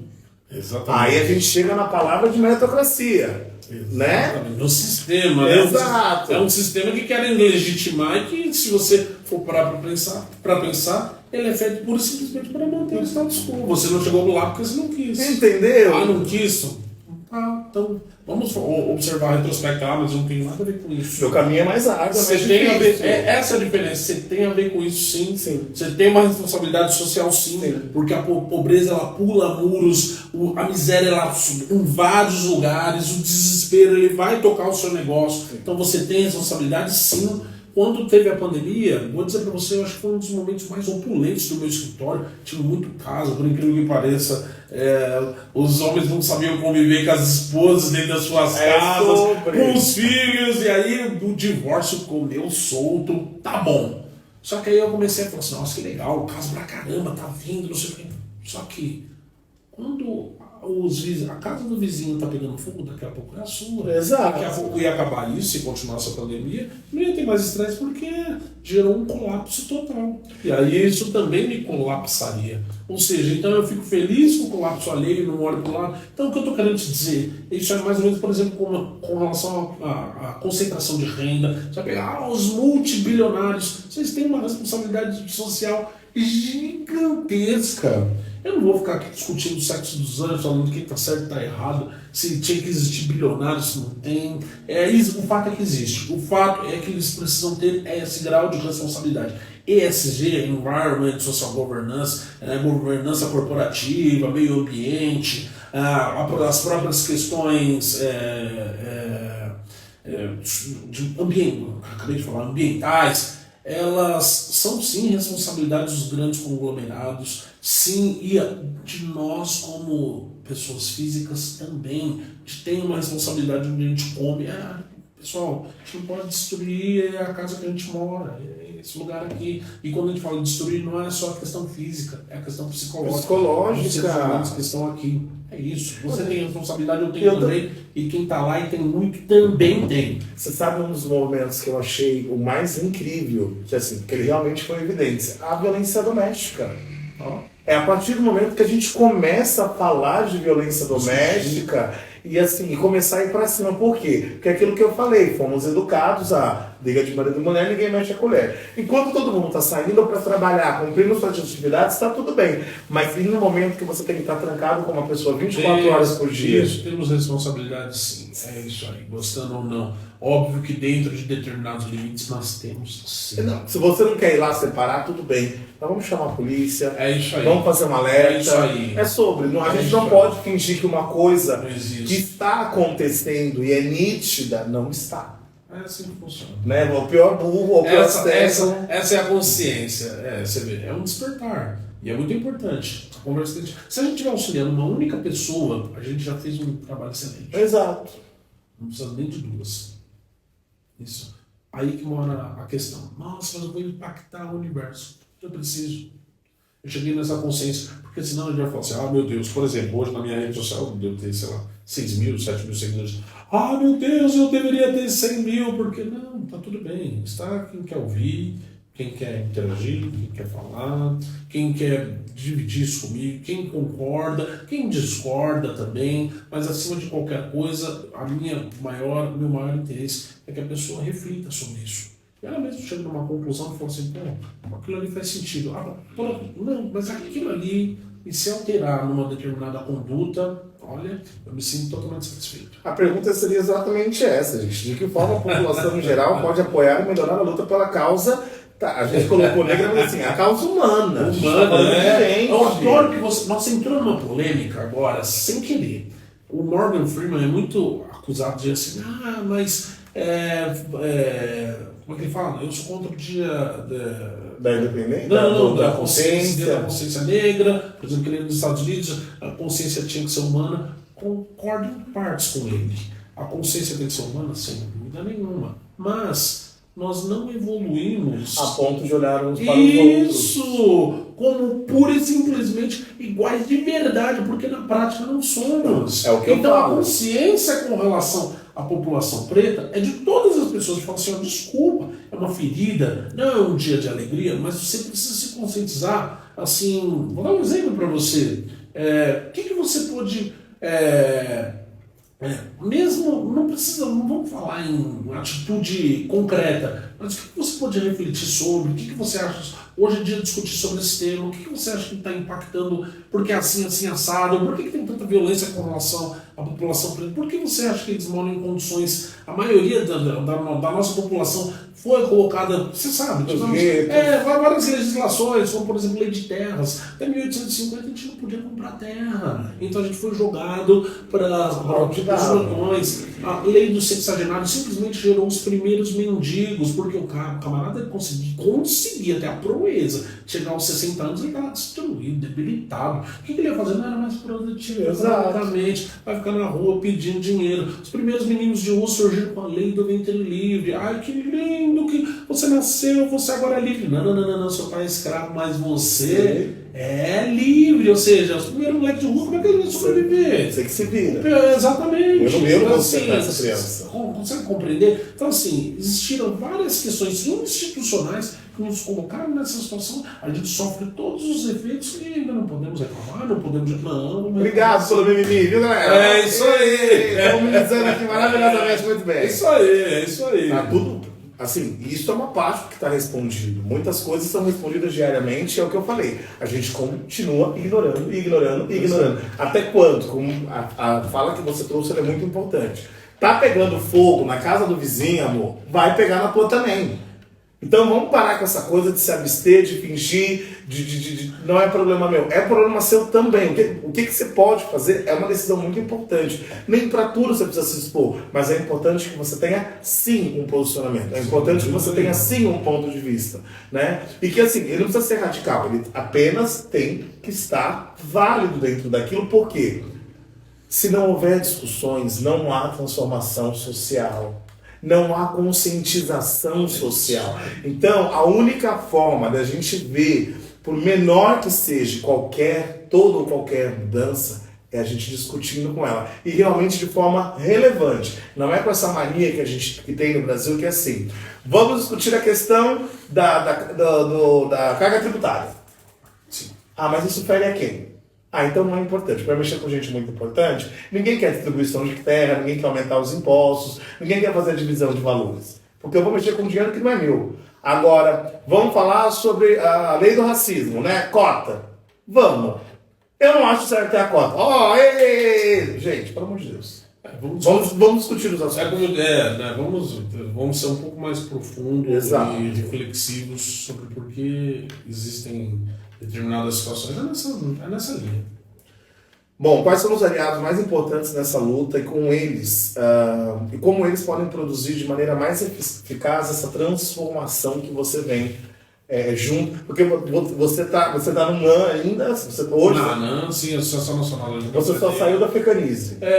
O grupo Africanize a gente ainda está conversando, enfim, somos parceiros de existência. Exato. E temos negócios juntos ainda. Exato. Ninguém vai soltar a mão de ninguém dessa pitaca, não, hein? A gente está discutindo alguns pontos contratuais. Exato. Amo vocês. É sobre também. É o seguinte, vou ser bem sincero para você sobre parceiro, tem um incrível. Um parceiro, para mim, é extremamente inusitado, que é o que todo mundo tem. Ele foi fomentado especialmente por um homem chamado Steve Jobs, que é o celular, que é na verdade, smartphone. O smartphone eu acho que é a maior arma de revolução da nossa sociedade, que na verdade significa informação.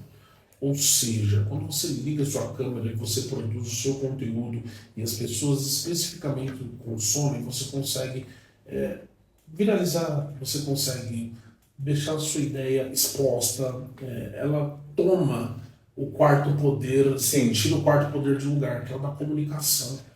E a comunicação é muito importante. Muitas das coisas, todo mundo fala, nossa, mas está tendo uma explosão de casos. Não, sempre existiu. Eu digo mais, ainda hoje em dia é menos. Hoje em dia é menos porque as pessoas são mais conscientes. Por que é menos? A diferença é que você grava. A diferença é que você consegue ver, porque os relatos não tiveram. É que você talvez, como a gente disse, o nosso círculo era muito distinto. Você não ia conversar com um monte de pessoa que passou por coisas absurdas, você está vivendo dentro da sua realidade. Então acho que o Michael, ele é o que gerou o Ministério Público ficar mais em cima, ter legislação, mexe com a população.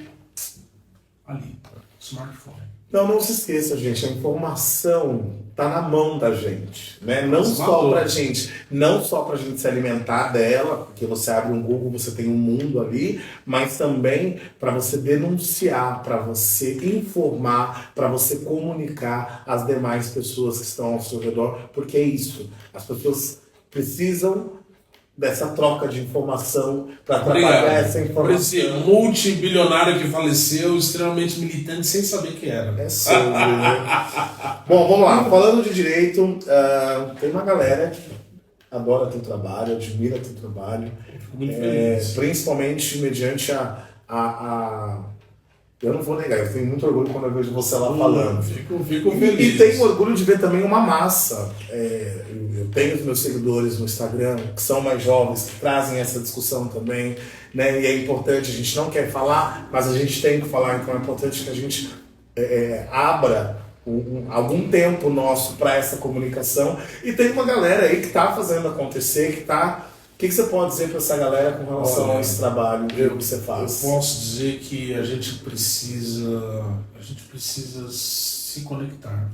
Existe uma realidade que é a realidade do dinheiro, é o círculo dos ratos em que vivemos, que a gente está sempre com água aqui no pescoço, tudo é muito apertado, mas a gente não pode deixar de ter coragem de querer algo mais. Você não foi predestinado a simplesmente existir. Você pode existir com qualidade, graças ao universo, às energias, a Deus, aos orixás. A gente hoje tem mais pessoas para a gente poder se aproximar. Eu, por exemplo, sou fruto de uma cota. Sabia disso? do programa universitário para todos do governo federal. Se eu estou bem certo, eu sou a segunda turma, primeira ou segunda turma do ProUni. Então, assim, as pessoas falam assim, qual é o certo nada? Eu estou aqui, ó, inclusive, defendendo e atuando numa área que é extremamente elitizada. É possível? Não vai ser fácil. E não fique preso na Porsche do fulano. Fique preso na sua realidade, porque se você conseguir alterar já a sua história, não é que está muito bom, o céu é o limite, mas aceite os pequenos ganhos como algo muito positivo, valorize, tenha amor pelo que você faça e não perca a oportunidade de estar do lado de pessoas que realmente consideram você e que principalmente reconhecem você como um ser humano. Cuidado com quem você anda, eu acho que é uma das coisas mais importantes a dizer. A oportunidade, às vezes nós vamos ter uma ou duas, mas todo mundo tem. Aproveite a sua. Bom, para vocês não ficarem no vácuo com relação a isso, hoje Robson está bem, Robson continua cumprindo pena. Continua por uma outra situação na qual, você vê, coisas pequenas, furto, o sistema ele é feito para ele manter os indesejados dentro de uma determinada situação. Por quê?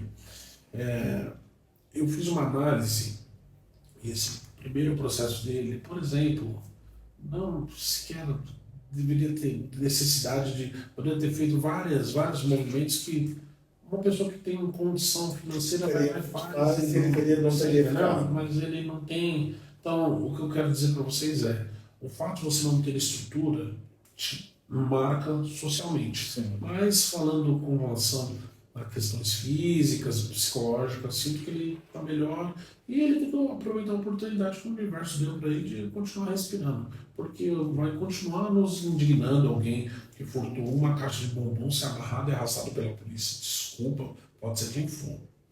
É sobre que a gente possa realmente não permitir que coisas como essas sejam naturalizadas. Nossa, matou. Né? Que deem um golpe bacana, porque na época eu li muita coisa, eu li mesmo, assim, não queria. Você se aprofundou. Eu me aprofundei, eu li, eu recebi algumas coisas, eu passaram por cima mesmo, eu virei um nada, porque isso faz você refletir enquanto pessoas com relação a você, sim, nossa, as pessoas são cruéis, infelizmente. Eu cheguei por conta disso também, perdeu uma oportunidade de trabalho. Nossa, não, isso que você perdi um trabalho, que era um trabalho muito significativo, mas eu percebi uma mudança comportamental da minha patroa na época, né? Dessa própria você nem fez. Por uma coisa que eu não fiz, porque não tem como, eu e o Robson somos muito parecidos. E aquilo, foi o Robson que fez, ele quem é? Ele, meu irmão, então é isso. Eu percebi, e assim, mas eu fiz uma coisa muito maravilhosa também, sobre todas as coisas, assim. Quando eu entendi que eu ia viver esse lugar, eu falei, peraí, eu não sou o Robson, eu assumi o meu lugar. Então, eu pontuei para quem eu precisava pontuar, com quem eu precisava pontuar, e socialmente encarei o ato de manter a minha cabeça erguida, o meu rosto exposto, porque é isso, meu Instagram funciona, meu YouTube está aí, as minhas redes sociais estão acontecendo, vou falar com as pessoas, continuo cantando, e é sobre, né? Eu tenho o meu trabalho. Fico triste de saber que realmente existem pessoas que preferem viver nesse mundo de bosta, aonde vive nesse mundo, que você vai junto com ele? Porque eu não acordo para fazer mal para ninguém. Se eu não puder te acolher, se eu não puder me comunicar, se eu não puder de alguma forma trazer algo que seja bacana, positivo, mesmo que não seja nada, igual eu tô com um amigo desaparecido, tem um mês, mora na região de Itapecerica da Serra. A gente está vivendo todos os dias como o dia. Né? E mando mensagem, aí tem uma coisa nova, falei, vou levar para a imprensa, já falei, tá aqui, tá no meu canal, depois a gente vai postar direitinho para vocês, mas assim, é muito triste, porque assim, quando você não tem esse suporte, eu não vou negar, tudo deu bom, porque eu tive suporte, eu tive você. Se eu não tivesse você, emocionalmente, juridicamente, principalmente emocionalmente, porque como eu disse, muitas vezes eu respondi gritando, chorando, esperneando, e você teve esse carinho de ter a calma, falar, Carlos, ei, respira, e não sei o que, ó, vai dar tudo certo, vai ficar tudo bem, segue aí. Não, se você não tá bem agora, então a gente tá aqui, e assim, em momento nenhum você usou isto contra, pelo contrário, você entendeu esta família disfuncional que eu tenho e a forma do que eu podia e não podia fazer. Então isso foi muito gratificante, isso foi muito importante para que hoje eu pudesse estar sentado aqui, para que há 3 meses eu venha sempre sentando às terças-feiras falando com vocês, para que eu continue cantando, que eu continue trabalhando, porque é isso. Minha vida não se resume ao Robson, mas a minha vida também faz parte da dele, e o que aconteceu com ele, não, da mesma forma que se ele não tivesse vivido isso, e digamos eu tivesse ganhado ascensão musical ou projeção de mídia, eu queria ter ele do meu lado. Claro, né? claro. Então, assim, não é escolher o melhor lugar para se estar, é entender como a gente está dentro dele. Pô, Carlos, Isso é muito importante. Eu acho extremamente importante. Doutor, diga para essa galera que está aí vendo você mais uma vez. A gente sabe que o desafio contra a luta do racismo é muito grande. Tem uma galera que está conhecendo um pouco, entender sobre isso. Você deixou bem claro que isso daqui é a maior arma que nós temos. Eu vou deixar um recado. Acho que o recado mais importante que a gente pode ter no momento é: nós precisamos expandir as nossas redes. Você tem uma responsabilidade. Nossa, doutor, é legal, faz, acontece. Pô, que legal, o Carlos tem um pod legal. Você precisa apoiar, você precisa seguir, você precisa comentar. Desculpa, tem que ser algo ativo. Ah, mas eu não posso fazer nada. Pode sim, você está assistindo. Você pode sim, você pode indicar para um amigo, você pode mandar lá no direct. É isso. A gente precisa de força, de crescimento, precisa de conduta ativa. O que sempre fizeram, só que a gente não tem essa visão. Tem essa visão. É muito importante as nossas vozes chegarem para mais pessoas. Ponto. É isso. Esse apoio ele é muito necessário, né? E esse apoio ele pode acontecer, igual esses dias eu comentei com uma amiga, mas não consegui mandar mensagem. Eu falei, então, amor, tem uma hora que você pega um ônibus, não é? Tem uma hora que você, sei lá, vai no banheiro. Você tem sempre uma hora que você vai ter um segundinho. Eu, por exemplo, quando vejo uma reportagem que eu gosto, algum tema, eu mando para uma página que eu criei no meu próprio Instagram, para depois eu conseguir voltar lá e olhar aquela... Nós marcamos, não deu certo, remarcamos. Ou seja, quem quer... Quem quer faz. Quem quer faz a conta, gente. Eu sou apaixonado por essa... Não sei o que, entra em desespero às vezes, porque é isso, você convida um colega para fazer, ele não pode fazer, ou ele não quer fazer, ou ele não vai fazer porque ele não quer fazer, e tá tudo bem. A gente respeita, mas também não responde a mensagem, eu fico muito chateado com ele. Porque isso leva a gente a começar a entender que o nosso trabalho está desinteressante. E aí a gente olha, as pessoas que estão ao nosso redor fazendo isso daqui, a gente fala, não, nosso trabalho não está desinteressante. E é bem relevante. Exato. Então, isso gente, aí. vamos apoiar, não é sendo preto, branco, amarelo, não. Isso aí. Vamos nos apoiar enquanto pessoas. Apoio como tá? humanos. Exato. É isso que a gente não pode esquecer. A nossa luta, no final das contas, é para todos sermos existencialmente iguais. É uma briga muito difícil. Pode ser que isso não aconteça, mas a gente também não pode perder o brilho dessa luta. E nós precisamos de todos os parceiros para isso, independente de cor. É sobre, hein, gente? Agora vamos àquele quadro que eu amo nesse programa. O nosso Pode Não Pode. Quem conduz essa parte do Pode Não Pode é você. Eita, pega. Então, né? Só que assim, hoje como o assunto foi sério, eu tenho certeza que você, né, vai incrivelmente... Não, mas eu não sou um cara sério, não. Eu me finjo de sério, Tem que me vender, tem que vender seriedade. É sobre. Bom, vamos lá. O que pode em relação à vida negra?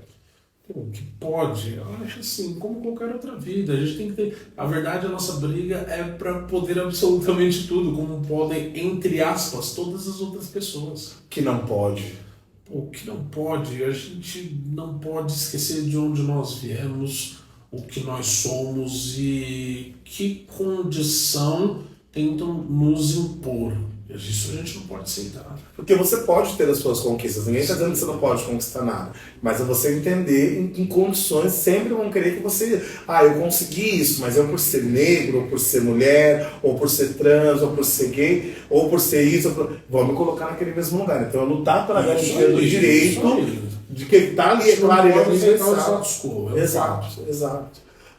O que pode em relação à luta contra o racismo? Eu acho que pode continuar o pessoal gravando aí as imagens para me indignar. Isso é espetacular. Isso aí está acima de poder ou não poder. Isso aí eu creio que é revolucionário. Isso é revolucionário. O que não pode? O que não pode na luta contra o racismo, poxa, vamos lá. Acho que a gente não pode aceitar passivamente, cair dentro do que eu havia falado anteriormente, passivamente uma aceitação de que a sociedade é assim mesmo e não vai mudar, não importa. Mesmo não mudando, eu vou continuar fazendo a minha parte. Isso não vai, e é um fato, isso eu não vou mudar. E eu acho que as pessoas precisam ter esse insight de que isso isso extrapola qualquer tipo de raça, qualquer tipo de credo, qualquer tipo de posição social. A gente tem que brigar pelo certo.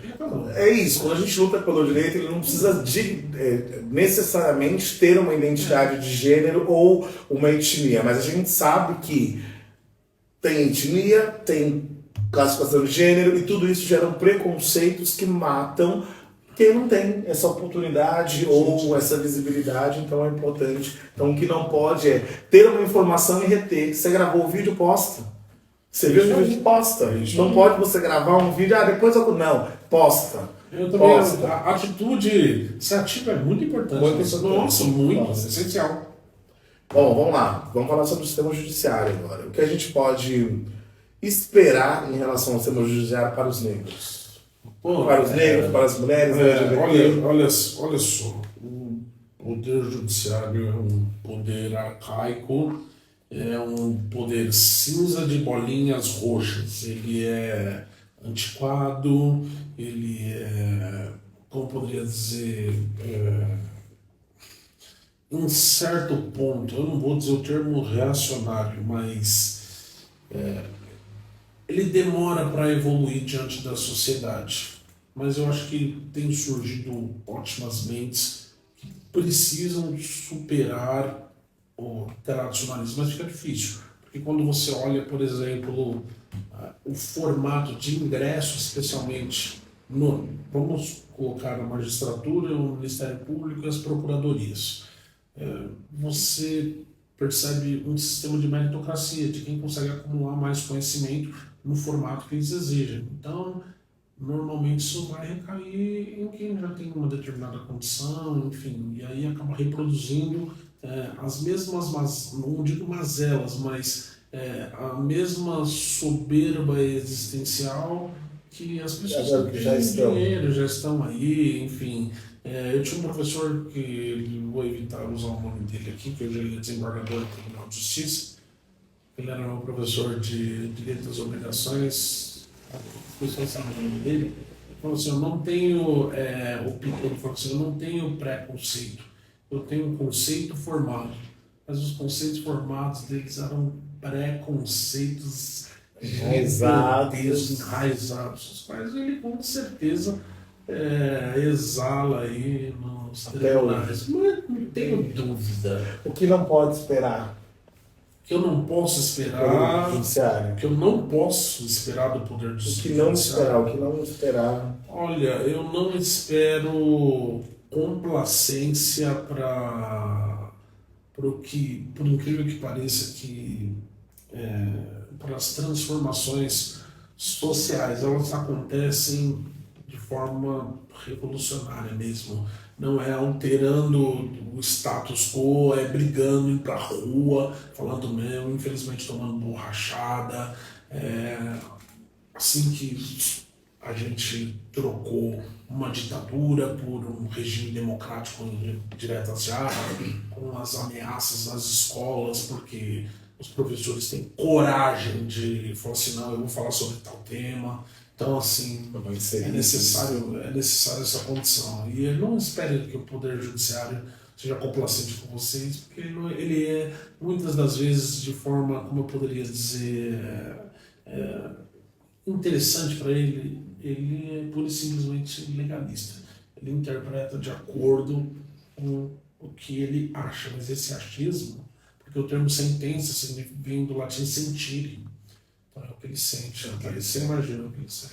Falando nessa Ele questão... consegue separar o humano, Exato. o humano da instituição. Não dá. Então assim, vamos ver. Eu sou um pouco cético. Mas não vou deixar de entrar nesse tema aqui. Eu não estava aqui, mas vou entrar nele. Essa discussão sobre a legalização da maconha. Um papo muito legal. Até porque isso bate... Descriminalização da maconha. Ok. A forma indireta de descriminalização através de um julgado do Supremo significa que, em efeitos práticos, que se você for preso e tiver até no máximo, se eu estou certo, 10 gramas, até 10 gramas de maconha, essa será considerada uma conduta atípica, ou seja, uma conduta que não é tida como crime. Mas quem determinou isso é o Supremo, ou seja, o delegado pode pensar diferente, o juiz pode pensar diferente, o promotor pode pensar diferente, o desembargador lá em cima pode pensar diferente, mas aí vai chegar lá no Supremo, ele vai falar assim, isso não é crime, aí volta. Óbvio que... Só que é o tamanho do caminho. Óbvio que a gente tem que ver quais os efeitos dessa decisão aí. Eu vou falar uma coisa técnica, é chamado, o efeito erga omnes, é para todo mundo, isso aí tem que distribuir para os tribunais. Está tendo uma discussão aí e a gente vai ver na prática. Para mim, hoje, é uma grande dúvida, é uma grande... nossa, é muito bom, não sei o que, tá.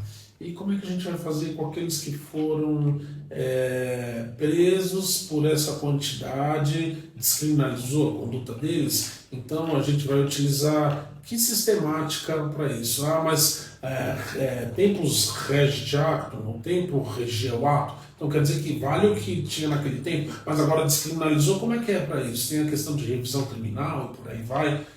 Como o Poder Judiciário vai se comportar diante de tudo isso é uma grande, como eu poderia dizer para você, uma grande incógnita, na qual às vezes eu me resguardo a ser um espectador do apocalipse, da hecatombe, observando como é que esses sujeitos vão se degladiar entre si e como a gente vai conseguir chegar em consensos em relação a isso. A minha dúvida maior é na questão tributária. E aí? Quem vai fornecer isso? Boa observação. Quem vai pagar apesar de...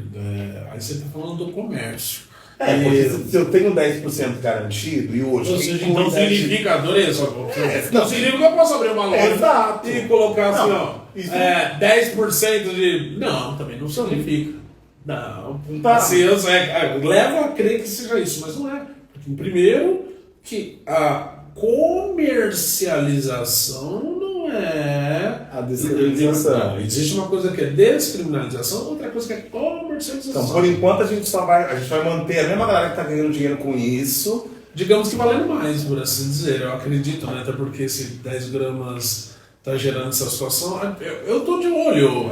Tá bem difícil a gente emitir opinião, porque